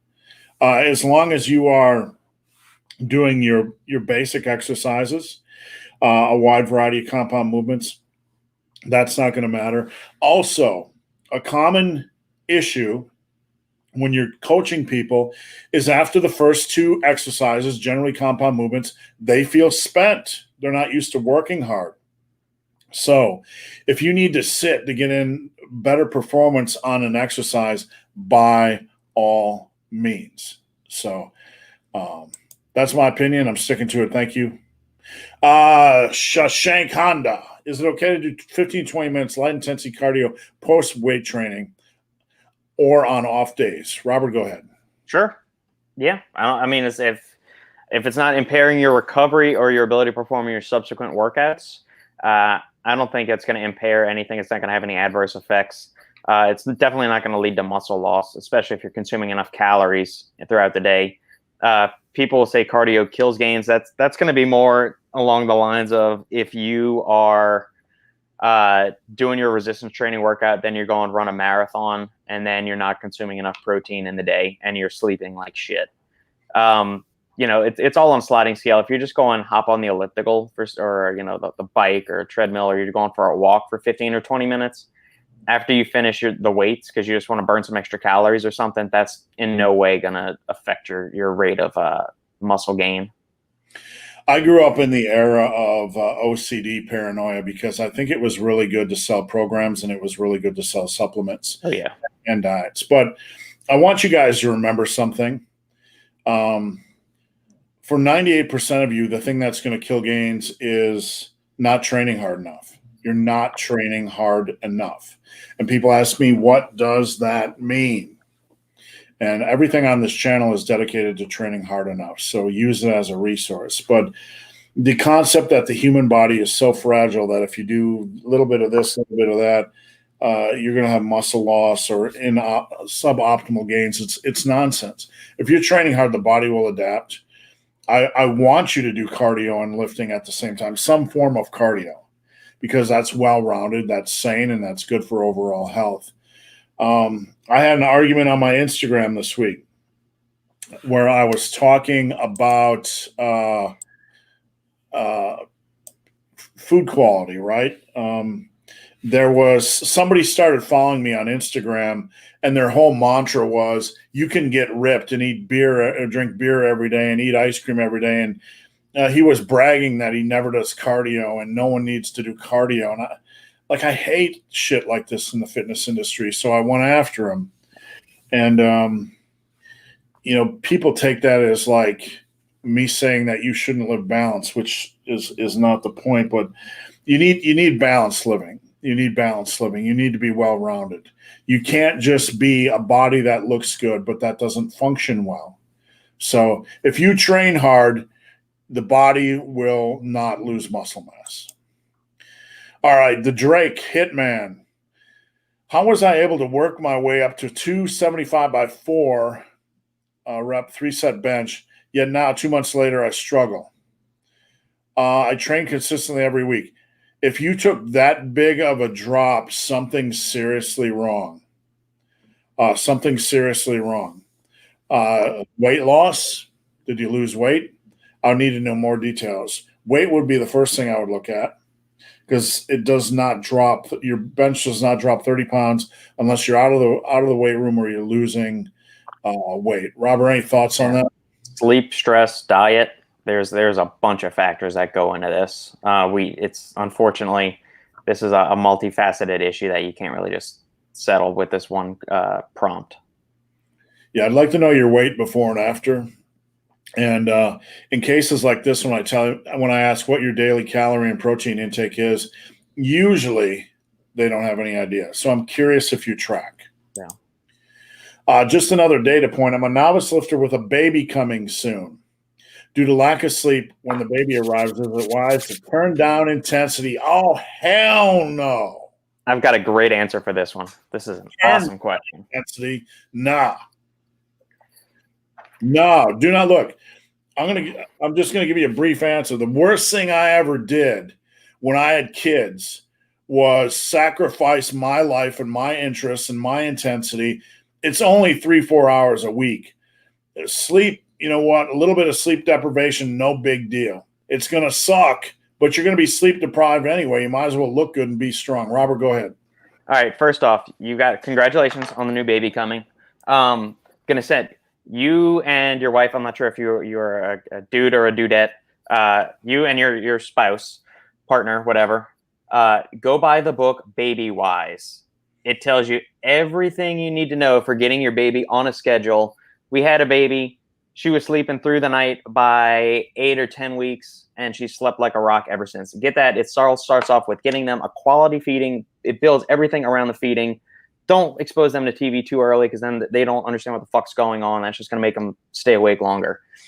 Focus on getting them to sleep well, and then definitely do not cut out your resistance training. Don't focus on cardio. If you can do at-home workouts, that's fine, but focus on getting the kid to sleep, and then enjoy those 3 to 4 hours of Steve said your resistance training workouts. That is personal time as you as a dad or a mom. You're going to need that. I've got a 3-year-old. I didn't miss any workouts. I didn't miss any work. Sandy, my wife, fed her, breastfed her for, the whole fucking first year of her life, pretty much. That's out of, a bottle or two I would give her here or there. Don't ditch the resistance training. You don't need to focus on cardio right now. Keep hammering your workouts. Take some personal time for you to get your shit together and just kind of block out all the other noise and everything that's going on. And again, find the Baby Wise book, read it, make your other half read it, and you will be set up for success to where you will have time each day that you want to go and crush the weights.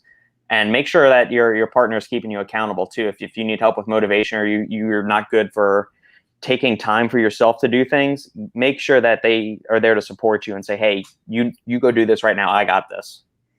Right. That's an integral part of a healthy relationship, especially when you have a baby, is it's critical that we maintain good, healthy habits. So many parents nowadays, they don't. And I was guilty of this to a degree. You can't lose your life and lose your health to raise a child. You are the parent. Make them bend to your will. Remember that the kids do not run your life. You run their lives. You are the progenitor. Right. So the one thing I would add is, on days when you really, really feel like a steaming pile of monkey crap, just reduce a set or drop an isolation exercise. Yeah. Just give what you can on a day. Don't make it, so cult-like that you have to do everything or you're going to die. Harut, what's going on? Hey, guys. Arthur Trainer, what's your opinion of Athlete X's actual advice? Well, that's a big, that's a question that's almost framed to get us to say good, bad. And I'm not picking on you, Arthur. I just don't like black or white questions. There are certain things that Athlete X shouldn't be teaching. Okay. And there are certain things I disagree with, but I don't train athletes, generally. But Athlete X shouldn't be trying to teach the power lifts. That's my opinion, because anybody that knows the power lifts or the big lifts, and I try to be really fair in my assessment of his deadlift and treat it like I would a client's. So I'm not going to bash him. But as I told Alan Roberts very early on when I met Alan, know what you know and know what you don't know and stay in that lane. And I told that to Redline Fitness, who just started a channel, one of my clients. Know what you know what you don't know, and stay in that lane. Because if you think you know something and you don't know it, you're going to get caught in a position like he got caught in, where he does not know the deadlift. Look, honestly, that's awful, awful deadlift form. That's something he should not be teaching. So does that make him a bad trainer overall on everything? No, obviously not. Well, there's a lot of good things that he comes up with and things I've used that I've never seen before.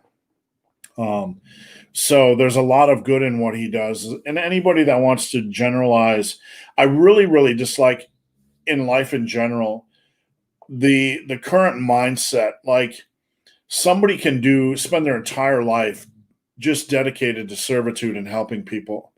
And if they do one thing that somebody doesn't agree with, or one word, all of a sudden we have to burn the witch, I don't like that. I really don't. Robert, what are your thoughts? I think it's almost like it's a baiting kind of question. And he's offered advice on so many different topics across so many different years and videos. It's kind of hard to make a blanket statement. I think he has the fitness community's best interest at heart. I don't think he's trying to do damage or be salacious or skeezy like the Vinces and all of those people. Right. I don't think he's in any way doing that. I think by and large he has a good message, a positive message, and his information, especially from the physical therapy standpoint of things, and coming up with interesting exercises that may not always be or exercise that may be beneficial for people that can't always do the conventional lifts or are looking to get more out of lighter weights. I think that's that does definitely has some utility. I've followed his videos for a long time, and I found some good nuggets in there. So yeah, overall I think it's positive. I don't think it's negative in any way. What's a dipshit doctor on Instagram that has all these weird exercise videos? Oh, Joel Seedman, that fucknut. Yeah. I mean, look, you have the Joel Seedmans of the world, who is just a clusterfuck of fuckery. That guy is a clown. He shouldn't be teaching a monkey to cross a street. I mean, and I'm just being honest with you. Then you have people like Vince Del Monte, who don't know shit. They're just making up shit, talking about dry muscle and all this kind of stuff. Yeah. And then you have people like Scott Herman, who are teaching squats and teaching exercises, and Scott's okay when he stays in his lane, but he doesn't know his lane. So you have some pretty shady guys in this industry, and on the shadiness scale, if we really want to go after people, we need to go after Dr. Joel Seedman. We need to go after that fucking douchewad with that rubber band that calls himself the Tony Stark of the fitness industry. There's a lot of shitballs in this industry that need to be burned, and they need to be burned down. But Athlete X is what he is. He shouldn't be teaching the deadlift. Jake, advice for increasing overhead press, military to be exact. Jake, I've talked about this many, many times, and I want you to go to the main page of my channel and search shoulders. One thing I strongly recommend is doing 2 shoulder press variations a week, 2 compound variations a week, 1 dumbbell, 1 barbell. I don't care if it's seated, standing, single arm, whatever. Do those, drop the low rep sets. Okay, kind of stay between the 8 to 10 rep range. If you want to do an occasional set of 6, that's fine. Get some volume in, and that's a really good base. Robert, any thoughts? You crushed it, Steve. You got that one. I just think too many people don't do enough work for shoulders. They do a couple sets of military, and then they're doing front raises and side raises and face pulls, and not a lot of overall impact. Yeah. In case you guys don't see it, thanks. I watch the streams every Saturday during my nightly workouts. I sincerely appreciate your support. Thank you. Jake, my best mate and gym partner, in between sets or when I'm doing a set, he'll often light one up. We have our own gym in a large garage. Well, I'm just glad he's lifting. Small steps. Yeah. Life is hard. I don't judge anybody. If you hear any weird sounds, by the way, Robert, that's my dog snoring. Peanut, wake up. She's having a major fit. Corey, thoughts on new machine motion formula? They added cissus and some other ingredients. I want to try SNS, but never in stock. Very timely because Robert just recommended a supplement, joint supplement for me. So, Robert, go ahead. Yeah, I saw the new machine motion formula come across the Stack 3D newswire the other day. It's okay. I think it's 30 servings for $40 on the website. If you go to morphogennutrition.com, you can get Orthogen. It's $48. That includes shipping. And I think it's a much more comprehensively dosed and better formula than MTS Machine Motion. Some of the doses on Machine Motion are a little low for my liking, especially the Cissus. Most studies show that you need at least a gram up towards 3 grams of the thing, not just 500 milligrams. They've got 2 different forms of curcumin in there, or curcuminoids. So they've got the Tamiflex, which is a tamarind seed extract with turmeric. Curcumin comes from turmeric. And so, I mean, that's a powerful anti-inflammatory. Bromelain is a powerful anti-inflammatory digestive enzyme. How much that's going to have for joint function, And then sodium hyaluronate is mostly used in skincare, but hyaluronic acid has been shown to improve symptoms of knee osteoarthritis anywhere in the range from 50 milligrams to 240 milligrams, or 80 milligrams to 240 milligrams. I just think there's better dosed formulas. Joint Support XT is one. I know that's not in stock, but go check out Orthogen by Morphogen Nutrition. Much more comprehensively dosed formula. It's only a little bit more expensive, and it includes shipping. All right, thanks, Robert. We got a bunch of supplement questions coming up, so let's roll. Woodulus, brain health supplement. Don't fancy dementia. Yeah, get enough sleep is definitely one of the things first off to do before we'll caveat with that. A few of my other brain health supplements, CDP choline, 250 to 500 milligrams a day.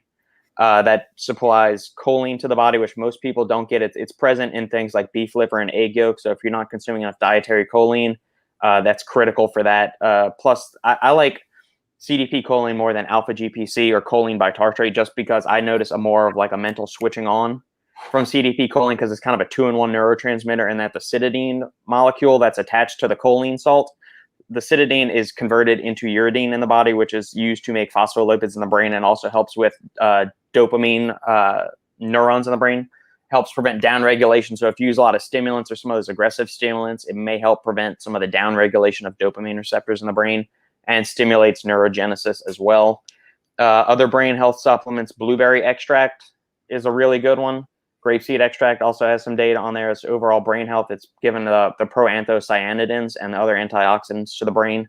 Acetyl-L-carnitine is another good one that pairs exceptionally well with CDP choline. So acetylcholine is the learning neurotransmitter in the brain. So the acetyl group you'll get from the acetyl-L-carnitine. The choline backbone you'll get from CDP choline. Both of those support acetylcholine in there. Tyrosine supports dopamine production, but I don't necessarily consider that a brain health supplement. I would look at CDP choline, acetyl-L-carnitine. What else did I say? Uridine monophosphate, blueberry extract. Those are all good ones. Pine bark extract is another really good one for overall brain health. Those kind of things are what you want to look for. And enough fatty acids from omega-3s. Robert, we really need to get this on a website so people can download PDFs of this information, just Cliff Note versions of this stuff. Thanks, Robert. Let's see. We got a weight loss question from the Birdman. First, thanks for the motivation. Thank you, sir. I was at my heaviest at 467. Now I'm down to 325. I hit a wall and can't lose anything. First off, I'd love to help. So if you need help, sometimes this takes a little bit more one-on-one work. I do some pro bono work, meaning I help some people, the extremely obese, for free. So I would consider doing that. But I will say, when I help somebody for free, they have to be willing to track stuff. They have to be willing to do what I need them to do. So if you're interested, hit me up on Instagram. I've been the barman. All right, first off, you're stuck. Move more. How's your movement? Are you moving a lot? Are you a trucker? You're probably stuck in that truck too much. Got to formulate a plan to get in some movement, even if it's one hike a week for 3 hours. Go someplace with a lot of vertical change and just get after it. Get nasty. Food. Track. Are you tracking? If not, you need to be tracking. tracking. Weight loss without tracking is like trying to go from point A to point B in middle of the night blindfolded. So that has to occur. Those are the big two things that I'm just going to toss out there as a fundamental. Without knowing what you're doing on both of those, not a lot I can do to help beyond that. I would also go to your doctor and get your hormones checked, make sure everything's okay, your thyroid, your testosterone, etc. Robert, any thoughts? No, that's your wheelhouse, Steve. You knocked that one out of the park. All right, Robert, L-carnitine while cutting. No. I mean, the supplement companies will say it is vital to your ability to oxidize fats. So what L-carnitine is in the body, it's like a vitamin-like compound. It's not really an amino. Well, it is an amino acid, but it's also kind of like a vitamin-like compound in that it's present in red meat and obviously carnitine, carnivore kind of thing. You get that right there. Carnitine acts as the intracellular fatty acid taxi in the body. So long-chain fatty acids cannot make their way into the mitochondria to be oxidized and turned into ATP. So what carnitine does, it picks up the fatty acids from the bloodstream, shuttles it into the cell where it can then be oxidized into that. So the thinking is that, hey, you supplement with a lot more carnitine, you're going to ramp up your body's ability to oxidize fats, and you'll be turning this fat burning machine. You'll be losing weight like that. Problem is, most people aren't deficient in L-carnitine. I mean, if you're elderly, if you're a vegan, you're a vegetarian, an argument might be made that you could be deficient in carnitine since it's not really in plant foods. But by and large, regular L-carnitine, it's got poor bioavailability. It's not effective in fat loss at all to any meaningful degree. You could look at something like acetyl L-carnitine, but that's more from a nootropic benefit. So yeah, you'll get some carnitine in there, which might help with energy production. But by and large, L-carnitine does not do anything for the average individual looking to lose weight. All right, thanks, Robert. Is DHEA snake oil? Not for people that are north of 45 or 50, because they're natural DHA. It's a parent hormone in the body. That's going to be used to make a bunch of the other sex hormones. And as we all know, once you hit your 30, once you turn 30, natural production of everything goes off, starts declining. So your testosterone, your estrogen, if you're a female, it's not snake oil, but it's also not an anabolic steroid either. Do I think there's big performance benefits in it? If you're pretty deficient in it, yeah, it might help you get back to some kind of normal baseline performance. But if you're an otherwise healthy individual, especially if you're younger than 45 or 50, I don't know if you really need to be messing with it right now. A lot of people that watch us are over 45. So any brands or recommendations on how to find the best quality? Life Extension is a really good brand. Life Extension is a quality company. I don't get too many questions about brands for DHEA. If you have a specific brand that you're curious about, shoot me a message and I'll let you know if it's a good quality company or not. Pure Encapsulations is a really good one. Life Extension is a good one. Both of those companies are top notch. All right. Thanks, Robert. Tyrell, thoughts on betaine supplements? Any real benefit of using them? Yeah, betaine. It's fine. It's a derivative of choline. It's also known as trimethylglycine because it is a glycine. It's an amino acid and it's got 3 methyl groups surrounded around it. It's involved in methylation in the body. It's also an osmolyte, which means it helps your cells. It regulates fluid balance, so it helps your cells absorb more water. It's involved in the methylation of homocysteine, which gets converted into methionine, which is used as a building block for creatine in the body. So in that way, it helps support endogenous creatine production in the body. There are some studies showing that it improves body composition, strength, and power output when supplemented at 2.5 grams a day. Do I think it is as powerful as creatine? Is it the next creatine? No. But it's on that second tier of supplements. So if we got creatine and caffeine up here, and right below it, you've got things like citrulline malate and betaine, thing that's got a fair amount of research behind it and a fair amount of positive studies behind it showing improvements in body composition, fat loss, lean muscle gain, and athletic output. Yeah, so I use it each day, and there's a number of other benefits where it could improve cognitive health and just overall physiological function, liver health through its methylation properties.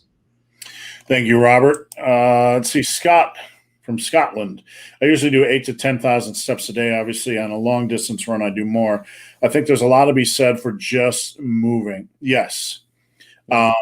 It's one of the biggest things I stress when people contact me. Just move. Don't worry about the form of movement. Just move. Movement is life. Let's see, Jake. Cup of Yorkshire tea up the Brits. Scott, Robert, try Scottish breakfast tea. Iron brew and 2 paracetamol. My wife uses the term paracetamol, so I'm not sure if you're familiar with it, Robert, but I had to look it up. It is okay. So it's acetaminophen. So it's Tylenol, and then the Iron Brew is a Scottish carbonated soft drink, often described as Scotland's other national drink after whiskey. Right. So, yeah, the paracetamol might every night, like once a week. Because of my allergies, my wife will tell me to take 2 paracetamol, and I still to this day don't have a fucking clue what they are. It's my brain just can't wrap around it. Philo, I love coffee, but with fish and chips, yeah, I don't know about that, man. I do not know about coffee with anything greasy, deep fried. I'll do a hard pass on that. Yeah. But a beer, on the other hand, well, unless you go down to New Orleans and you have some beignets and you've got some chicory coffee, there you go.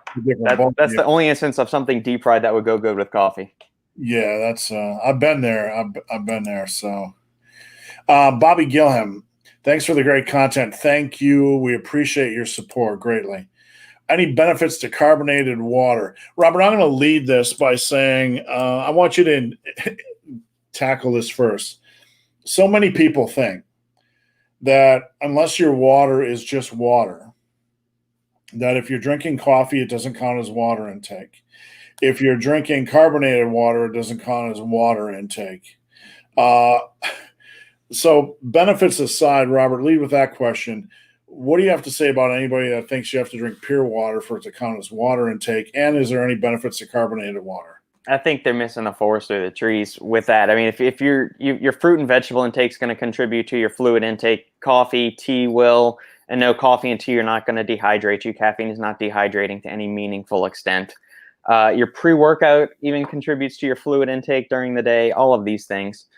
So I'll leave it at that too. I think it's misguided, or it's a misconception that people may not understand that you don't have to just be drinking plain tap water or bottled water to suffice or fulfill your fluid intake through the day. Your intra-workout, your protein shake, milk consumes that. I mean, juice if you like juice, but I mean, juice is glorified sugar water. Your energy drink, Steve, contributes to your fluid intake.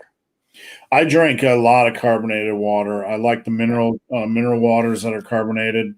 So I actually buy them by the case. They're a little bit more expensive, but I just find them a little bit more appealing. Do I think there's any magical benefits to carbonated water? Not necessarily. It's going to help you hit your fluid intake through the day, and the carbonation may have a mild appetite suppression effect. It might also make you feel bloated and gassy too if you drink too much of it. But I like the fizziness of carbonated water more than plain water, which is why I'm usually either drinking amino acids or some like electrolyte formula or something. I mean, if I'm going to drink just plain water, it's got to be ice freaking cold. Like the entire shaker has to be full of water. I'm sorry, full of ice, and then water put on top of it. Or I'll drink unsweet iced tea or something. I just plain water's okay. There's other more enjoyable ways, or get those little LaCroix, those flavored waters that it's just natural flavorings that are added to it, or getting a water infuser. Yeah, I mean, when I'm just drinking plain water, I do something like this, like add a little bit. This is actually green if you look at it. Add a little bit of Monster, or if I don't add anything to it, I usually just slam it down. I take it like a man. JB3, would you guys recommend any supplements or drugs to help us get better sleep? I saw this question come up, Robert, and one thing I've always thought about is, we live in an age where marijuana is becoming more and more normal. It's considered normal to use it. Is there any benefit, in your opinion, to medicinal use of marijuana for sleep? I'm a little bit out of my element here because I haven't gone extensively into the CBD or marijuana realm for sleep enhancement. If I had to venture a guess, I would assume that since marijuana, a lot of people, the reason most people have sleep issues is due to anxiety or just not being able to shut their brains down at night. They're so amped up and overwired and overstimulated that they need something to take the edge off, which is why they, have a cocktail at night, which we've seen that drinking too close to bed actually impairs. Sure, it'll help you fall asleep since it's a depressant, but it actually impairs deep sleep and your REM sleep. So you spend more time in your light sleep, and you spend also more time fidgeting. I do not know where the research stands on marijuana and sleep. I think it could be good for helping you to relax and possibly take the edge off, but I don't know its implications as far as the deeper stages of sleep and REM sleep. I think there may be some interaction there where it has an adverse effect, if I remember correctly. So how about general supplementation? Before I even recommend supplements, I would, encourage people to look at their sleep hygiene. Are they making their room as dark as possible? Are they avoiding blue light in the hours leading up to bed? Are they avoiding stimulants and alcohol in the 1 to 2 hours before bed? Avoiding blue light and other kind of stressful things, text messages, emails, social media, the news lately. Spend some time reading, unwinding, meditating, praying, whatever suits you. Focus on that first, because without any of that in line, that these sleep supplements they're not going to do a whole hell of a lot. I mean, they're not going to you're still going to feel jacked up and ramped up, and yeah, they'll help a little bit. But we got to get those things in place first. With that being said, once those are in place, kind of a homebrew sleep stack that I like to make, or I'll give Sandy if she's, particularly riled up or nervous about something that's going on at school the next day, is 600 milligrams of KSM 66 ashwagandha, 200 to 400 milligrams of L-theanine, and I'll usually do 3 to 5 milligrams of melatonin. Super simple sleep stack, but it really helps me and helps her. If you're looking for a more comprehensive sleep aid, shoot me a message and I'll hook you up with a few. I'll give you a few names. Yeah, I think one thing, when I'm dealing with my clients, one thing that kind of gets frustrating for me is somebody that doesn't keep good sleep hygiene. I'm going to say frustrated because I know the importance of it, not just in the short term, but in the long term. So we have to be willing to detox a few things from our life. And I hate the word detox, but we have to be willing to reduce our social media exposure, sources of anxiety like exposure to news. We have to do more things in the day that we enjoy, whether it's reading a book or playing video games or whatever. Maybe chill a little bit on the caffeine and stimulant intake. Find ways to give your brain a break. Find ways to give your brain a break. And then you have to take seriously your sleep hygiene. Go to bed at the same time. Get up at the same time. You make the room dark, make the room cool, put on some background noise if you can, have sex. Sex is so important, as far as you talk about sleep supplements. So many couples don't go to bed at the same time, don't have a decent enough relationship. If for any other reason than just general health, you all should be knocking those nasty booties almost every night just for general health and for sleep. It's such an incredible stress relief. And it always baffles me that we're always seeking cures for stress relief and anxiety, and we're such a stressed out and anxious culture, but we can't get our sex life together. We can't. So I'll just leave it at that. Practice good sleep hygiene. Best novice program, OMG. Massive Iron. Head over to my website right above my head. I have all kinds of programs. Massive 6, Massive Iron. I just put up an upper-lower program. I got tons of programs. I got tons of free programs, too, over at Muscle and Strength and Tiger Fitness. The Huge Gainer program, tons of programs. So if you can't find them, let me know. Hit me up on Instagram at Ben the Barman. All right, let's roll. Disadvantages of taking 10 grams of creatine a day. I'm going to share my little opinion, Robert, and then you can share yours. The major disadvantage is that you're going to lose $1 a month. Okay, Robert, go ahead. Bingo. Yeah, it's overkill for the vast majority of people that are going to be taking it, unless you are some huge honking beast of a man, like 250 to 300 pounds. You're going to be more than taken care of with 5 grams a day. Even an argument could be made for 3 grams a day. And there was actually a study that just came out that showed that people only took creatine post-training on their workout days, and they were only training, I think, 4 or 5 days a week. and they still got the benefits of creatine even without taking it I'm still going to recommend that people take it every day, obviously. But that was an interesting study, nevertheless. But yeah, just 5 grams a day. 10 grams is overkill. There's not going to be any substantially greater benefit from double dosing your creatine. You're not going to accelerate your muscle gains to any meaningful, significant degree. John Doe, what's the importance of deloads? All right. I've been doing a lot of powerlifting training every day for the past 8 weeks and been experiencing low libido, headaches, and fatigue during the day. An awful workout. Something is seriously broken here because that's not normal. It could be hormonal, it could be diet, it could be sleep. But if your libido is low and you're getting headaches and you're fatigued during the day, something's going on. You're not recovering. You're not getting enough food. And I don't think a deload, unless you're doing a super amount of volume, I don't think a deload is going to cure it. So I would like to see your program, John. If you could write it down and send it to me on Instagram at BenTheBarman, or email it to me, benthebarman@gmail.com. And if I rule out that you're not overtraining, like really doing 30, 35 sets of hard work, you probably need to look at diet next, or even see the doctor to check your hormones. Robert, any thoughts? I would say that the deload, I mean, are you experiencing any joint pain, or your numbers starting to fall off? You're not be able to hit your previous poundages or reps or anything? That might necessitate the need for a deload, but the low libido, headaches, fatigue, my initial inclination is not to think of the deload. That's more pointing towards life stressors, sleep issues, anxiety, things like that. All right. Arthur Trainer. Wasn't trying to bait you. Oh, I understand, Arthur. I mean, we try to be fair. We're just trying to give a general, the best advice we can, because so many people do try to bait me, and so many people out there listening to the question are just like, yeah, get him. Like, no, we're not going to do that. So thank you. I respect the fact that you clarified, and I completely understand. Drake, when I benched 275 by 4, I was 185 pounds, eating 3,200 calories a day, which was actually a deficit for me. I'm now eating more. Okay, well, if you're eating more, that's a good step.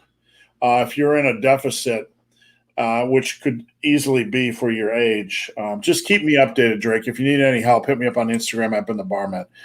We already got that question, and there's a response. Tony with a why not? Worth staying up. Great info. Thank you very kindly for your support. Giannis, are there any advantages on convincing family friends around us on safety of protein supplements or creatine? Any advice, excuse on convincing family and friends? It's not all created equal. It's not. No. I've been in this industry, and Robert's in this industry. One of the main drivers of a product is to drive the cost per container down. There are ways that this is accomplished. You can add in things that raise the protein content. You can have a lower protein quality. Creatine is generally pretty inexpensive, so I'm not sure about that. Robert, any thoughts?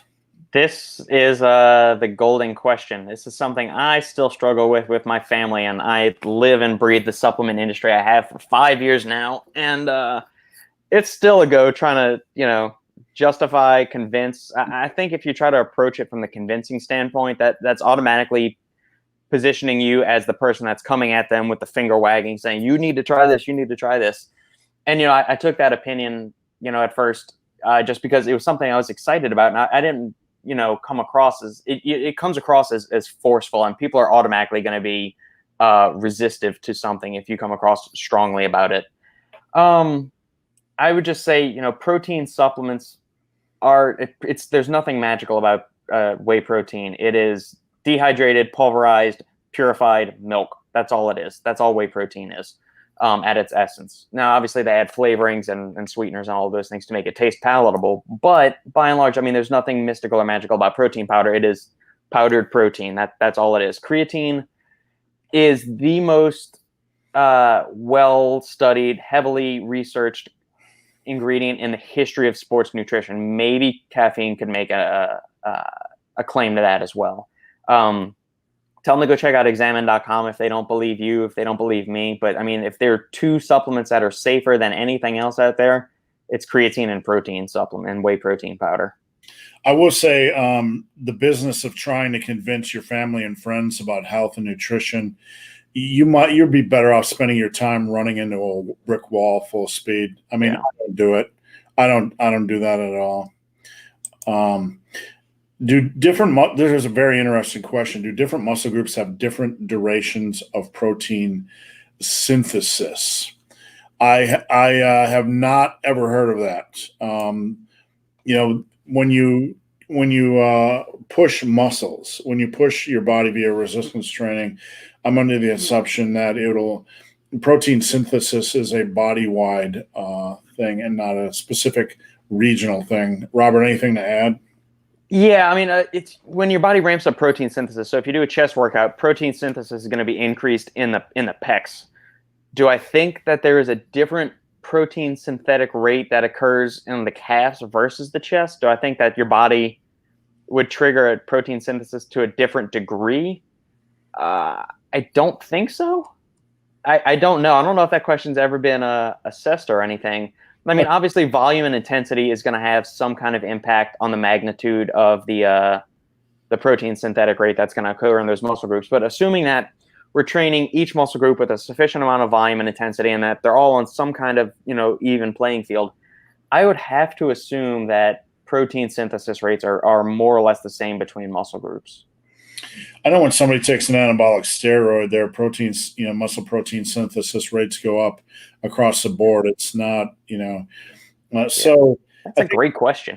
I think like when we look at things, we need to understand that the real issue is that the muscle is damaged, the muscle tissue is damaged. So the body's going to be repairing that. And it's not so much it's just a normal reparative mechanism that the body goes through on a daily basis to major and minor degrees, depending on the muscles or areas involved. It's cellular at the cellular level. So the muscle when we talk about lifting and stimulating muscle protein synthesis, we kind of tend to overthink things and worry about things a little bit, but all I know is if you train hard and you use progressive overload, your muscle is going to grow. And I don't know about if it increases localized muscle protein synthesis, but that's a very good question. I don't think it does. I work out with dumbbells in my basement. They go up to 90 pounds. That's pretty decent. Currently pushing 60 pound shoulder press for 10 reps. In your opinion, how long should it take to push 90s? Very good question. Most people never get there. One of my litmus tests for somebody that wants to get big is how much do they dumbbell or barbell overhead press? Because you look at guys like Alan Roberts or me or any of the guys that have a lot of muscle mass, they usually have a pretty substantial dumbbell overhead press or overhead press. You can't fake that exercise. So it's also indicative that they're giving it on muscle groups other than chest and biceps. So they probably have pretty well-rounded strength and muscle size. How long will it take? If it were me, it would take a year. I would expect myself to get that done in a year. Moving from 90s and above to 95s or 100s, that could take several years. Let's see. Let's roll through these questions. Besides fat-soluble vitamins, is it better to take supplements on an empty stomach? It depends on the supplement. It's kind of a broad question. It really depends on the ingredient, if they need certain cofactors or other things to be absorbed with. So certain ingredients you probably want to take on an empty stomach, so there's not any interplay or jockeying for position for uptake, so they're not fighting for the same receptors. So case in point, if you're going to take an amino acid based nootropic, something like 5-hydroxytryptophan, L-tyrosine, or something like that, if you're eating these other amino acids in conjunction with other food, they could be vying for the same uptake transporters, which would either delay their impact, how strongly they're going to impact, since they're going to be using the same uptake transporters for into circulation into the brain, so it would delay their effect, or it would reduce how potently you're going to feel its effects. So it's more of a case-by-case basis. It's not a broad spectrum answer. All right. Next question. I have no idea what we're talking about here. Do you, Robert? Shilajit. Yeah, it is a Prima-V Shilajit. That's the patented trademark name. It's an old Ayurveda remedy. It's full of fulvic acids. It's been shown in a few studies to improve hormone levels in men, so luteinizing hormone, follicle stimulating hormone, testosterone levels, improved strength and power performance as a result of mitigating some stress markers in the brain and the body. And it's also improved ATP bioavailability in some animal studies as well. The study dose is usually 500 milligrams per day, split out into 2 dosings of 250 milligrams. Do I put it on the same level as something like creatine or citrulline malate caffeine? No. But if you're looking for something to just try, or maybe if it's in a natty test booster or a natty muscle builder, I think it's one of the more worthwhile ventures from a supplement standpoint. Is it going to put 10 pounds of muscle on you in a month? No, it's not. It's not like that. But I mean, could it help have some long-term benefits? There's some enough data there to make it interesting for me to try it. Yeah. Here's an interesting question. And Robert, we're running a little bit over today. You doing okay? Oh yeah, I got nothing. My parents are driving in from Louisiana right now. I've got nothing to do until 3 o'clock. Usually, you guys kill us at 2 hours, but we're rolling, and we're not crying about it. But we appreciate the questions. Any quality pre-made protein shake? I'm sure there's a lot. I mean, when you're analyzing a protein shake or a protein drink, you really have to look at the additives. They add things to make them creamier, etc. So, it's going to be pretty much like having a, TV dinner, or some other highly processed food. They're okay in a pinch, but they're going to be very, very processed to give them a long shelf life, because whey protein left unattended, in liquid tends to turn into a big fart bomb. So, Robert, any thoughts on that? Yeah, I'm pulling up some on Amazon right now, because I usually don't get a whole lot of RTD questions, especially with protein, like energy drinks. Yeah, pre-workout RTDs. I'm looking up the bestsellers on Amazon. Muscle Milk, Premier Protein, Pure Protein. Stick away from the Atkins shakes. Those are garbage. Muscle Milk tastes the best, but they always have this kind of fake creaminess to them. Yeah. Let's see what else we got on bodybuilding.com. They've got ISO 100 Clear RTD, which is dimetizes. I've tried those in the years past, and it's weird. It's a whey protein shake, but it's clear, and so it's flavors like blue raz, fruit punch, stuff like that. Labrada Lean Body RTD is not bad. Cytosport whey protein isolate. I mean, at this point, my go-to would probably be Pure Protein or Premier Protein, just because cost. Those are the cheapest ones available, and they're if you're getting 20 to 30 grams per serving. Let me pull it up one more time, just to see. Yeah, the Pure Protein shake, it's 30 grams of whey protein, whey protein blend of milk protein isolate, whey protein concentrate, and calcium caseinate. And then it's got 6,000 additives as it would have with maltodextrin, natural artificial flavors, magnesium phosphate, sucrose, salt, cellulose gum, all the added vitamins and minerals and all of that other stuff, and stabilizers. It's just, you realize it's super expensive. Anything RTD is going to cost like 3 to 10 times more expensive than just a protein powder. So if you can buy a 2-pound tub of protein, which will give you 30 servings for anywhere between 25 to $40, you're going to spend $8 to $10 on a 4-pack of RTDs. Yeah, my best advice for somebody that wants a little bit of flavor in their protein shake is just to get a little bit of heavy cream and put your scoop of whey in, an ounce of heavy cream. It's going to taste like one of these shakes, and it's going to be easy to make. Yeah. E. Watson, great info. Thank you, sir. We got a string of questions by Young Quack. Should I mix creatine with pre-workout? Most pre-workouts don't have enough creatine. So if you're trying to get that 5 gram kind of golden level, it's okay. When's your preferred time to supplement with creatine, Robert? I mean, at the end of the day, just get 5 grams in every day.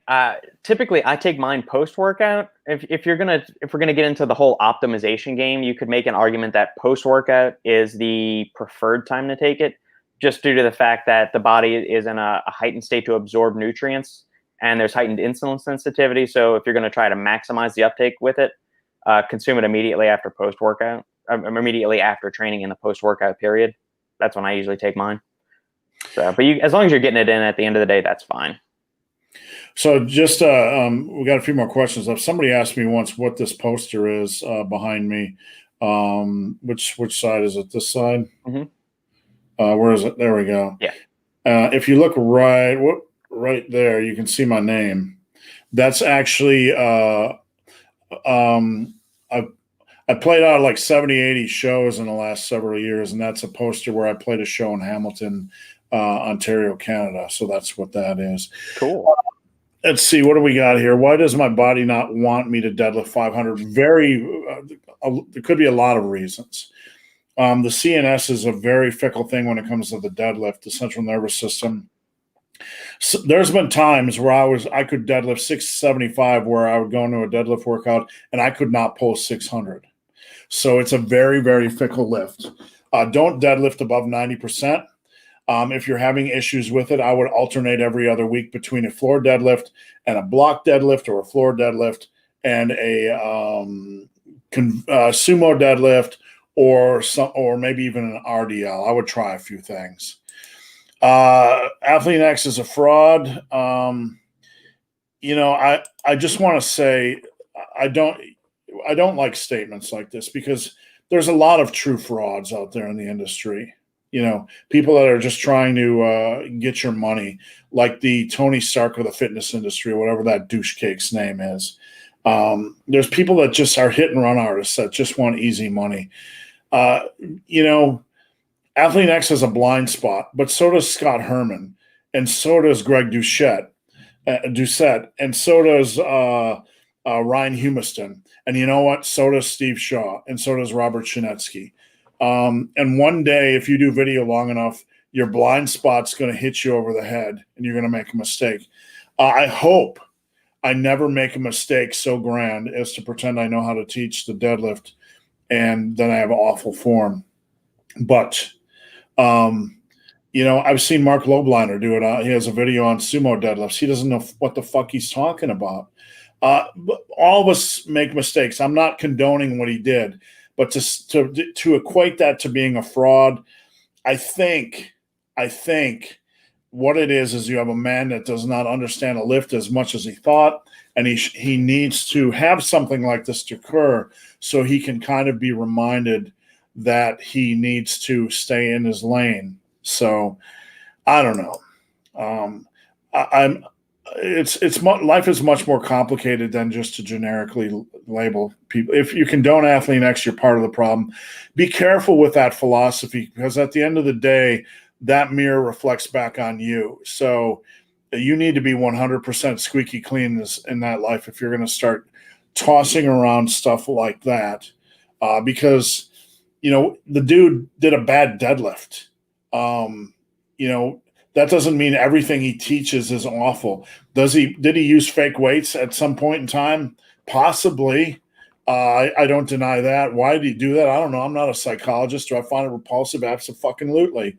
But information, as rational, reasonable adults, information needs to be processed one thought at a time.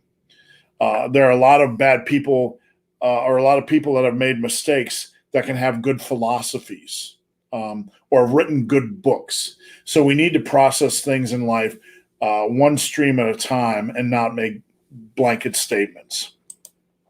James Leon, is vegan protein just as effectively absorbed as animal?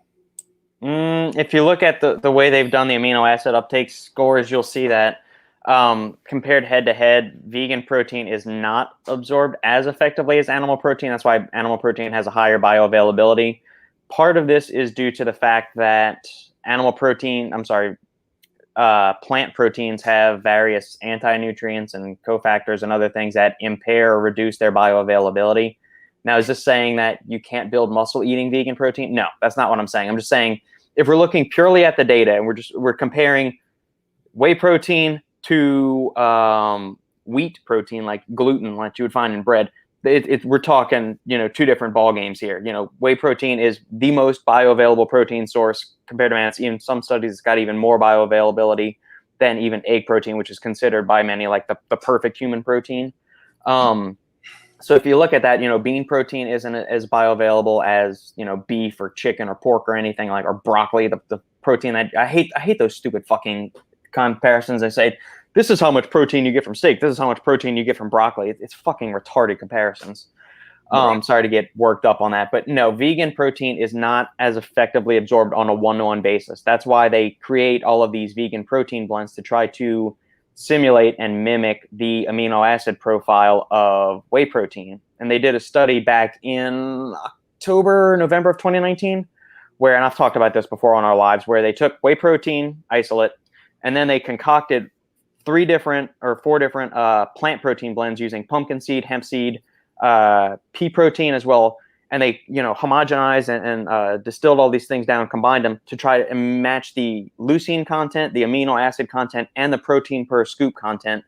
And when they compared it to just regular whey protein, the spike in MPS was still lower, even though they had matched it on a one-to-one basis as far as amino acid content, leucine content, and protein content.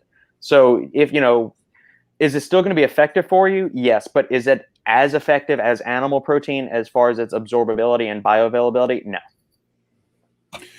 Great answer, Robert. All right, we got a swerve ball, curveball. Michael, is it okay to run 3 miles every day? I'm just for MMA training, training 2 times a day. That's like 7 hours of work total a day. Don't run every day. There was an interesting thing that came out. Strava released some data, and it showed that marathon runners that run less frequently actually perform better.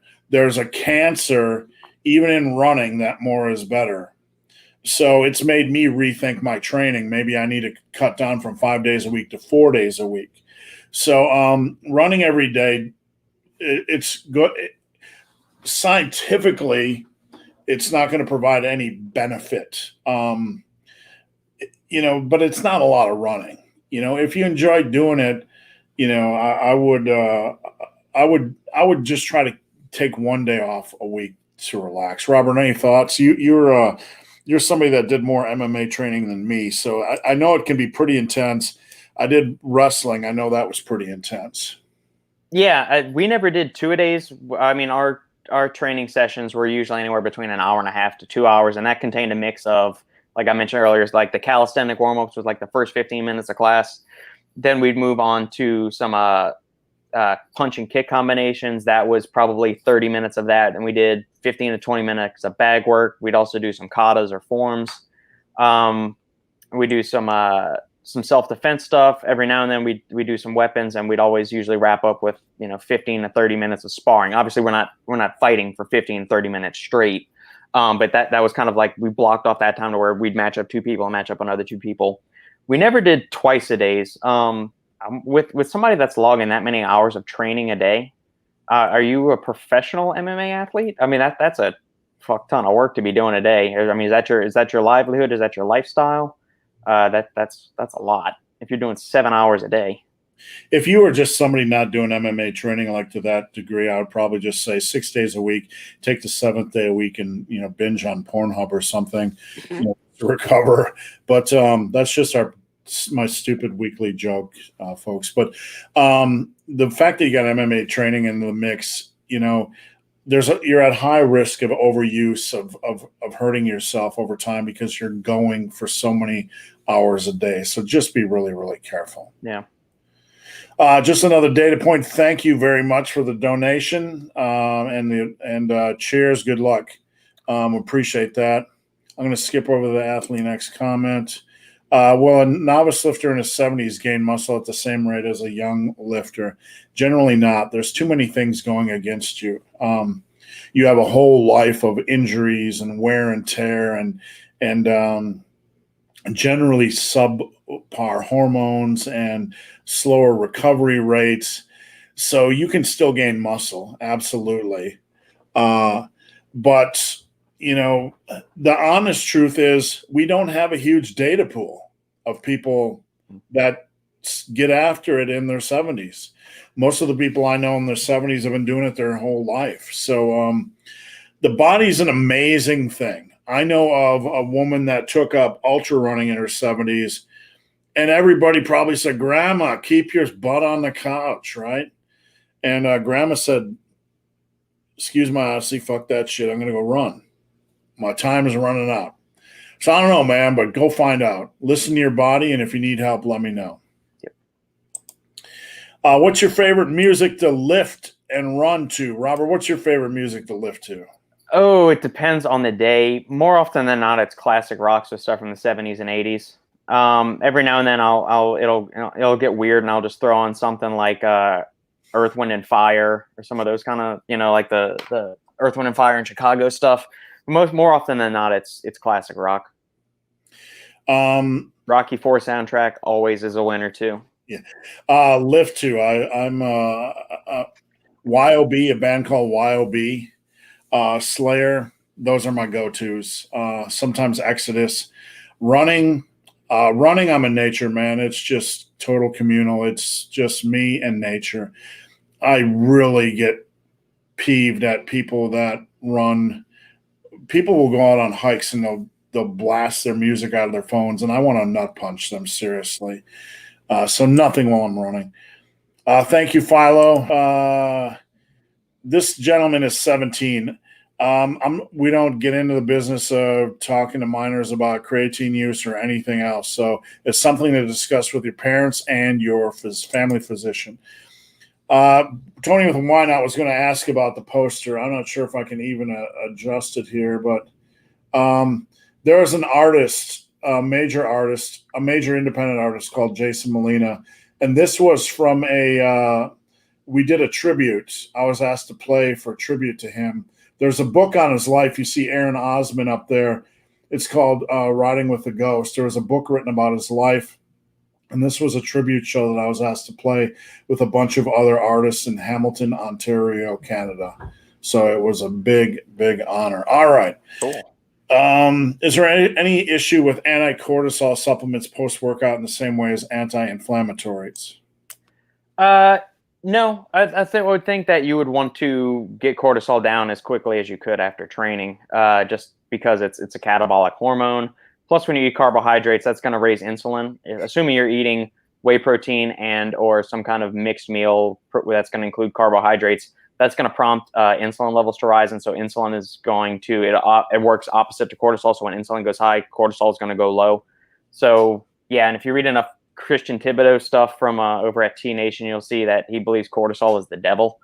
I don't think it's that bad. I don't think it, but I mean, it's, it may help you, chill out a little bit more. Sometimes I find if I go too hard in a workout, especially on like a leg day or something, I feel flat the rest of the day, and I still feel kind of like jacked up. But from like a cognitive standpoint, I'm just so freaking fatigued, and taking something like rhodiola or ashwagandha, which kind of help modulate cortisol and with their properties as an adaptogen, that helps kind of level me back out into a space where I can be productive or more with it. So I don't see any, depends also on the magnitude. Like, are you getting something that's completely crushing cortisol, or are you just getting something to kind of modulate it like an adaptogen like ashwagandha? All right. I just released a program. I have a workout of the month program. You can find it over on my website. But I also release these as individual workouts, and they're longer workouts. It's a program called HVI. You can check it out on my website above. It is basically a 3-week cycle for people that are bored of the same stuff every week. It's not magic, and it's not bodybuilder nonsense either. It's a heavier week where you do lower reps with your lifts, then a more volume week where you do a little bit higher reps on your lifts, and then more of an intensity week where you're doing more rest, pause, block training type of stuff. And each week has its own unique set of progression schemes. It's nothing earth-shattering or extremely different. It's just a little bit of variation. And each program probably should not take you longer than an hour and 15 minutes to do. If you keep it snappy and stay focused, I don't have a ton of exercises in each one. So maybe even an hour if you keep off your phone. Yeah. Um, Steve, the one that was up there, I know the kid's 17. But his comment, can I take HMB? I don't recommend anybody take HMB. It is a worthless fucking ingredient. It's a metabolite, a derivative of leucine. It's got some anti-catabolic properties, but there's enough studies that show HMB does fuck all of nothing for anybody, especially if you're eating enough protein and training hard. It's not going to offer you any additional benefits. Save your money, everybody out there. Thanks, Robert. Havagen, it makes me nauseous, constipated, and sleepy. I'm trying to recall what that was specifically about. Let me backtrack. Sorry, our brains get over. Where is the question? That was a while back. Where'd it go? Do you recall? Last thing I saw is you guys, you don't see it. Thanks. I watch my streams every night. Just that in case you guys don't see it or watch this. So I'm not sure what you're talking about specifically. If you're referencing something, one of the other posters said, I take it fasted and with coffee. Not sure what. I don't know. That could be creatine. And I just turned 16. I have 16-inch arms, blah, blah, blah. No, you cannot get 20-inch arms naturally. No way. Nope. Anybody that tells you they have 20-inch arms naturally, they're a big fatosaurus rex. Or they're either 6'6" and were born with Big John Studd or Andre the Giant. It won't happen unless you have giantitis. You're built like a giant, or you're a big fatosaurus rex. All right, guys, that's it. If we missed any of your questions, you can head over to Instagram at Ben the Barman or at the Supplement Engineer. Slide into our DMs. We'd be glad to help you out. Robert, have a great week. I appreciate all the time you've spent today, and we'll do it again next Friday if Godzilla doesn't attack. My pleasure, Steve. Thank you for having me always, sir.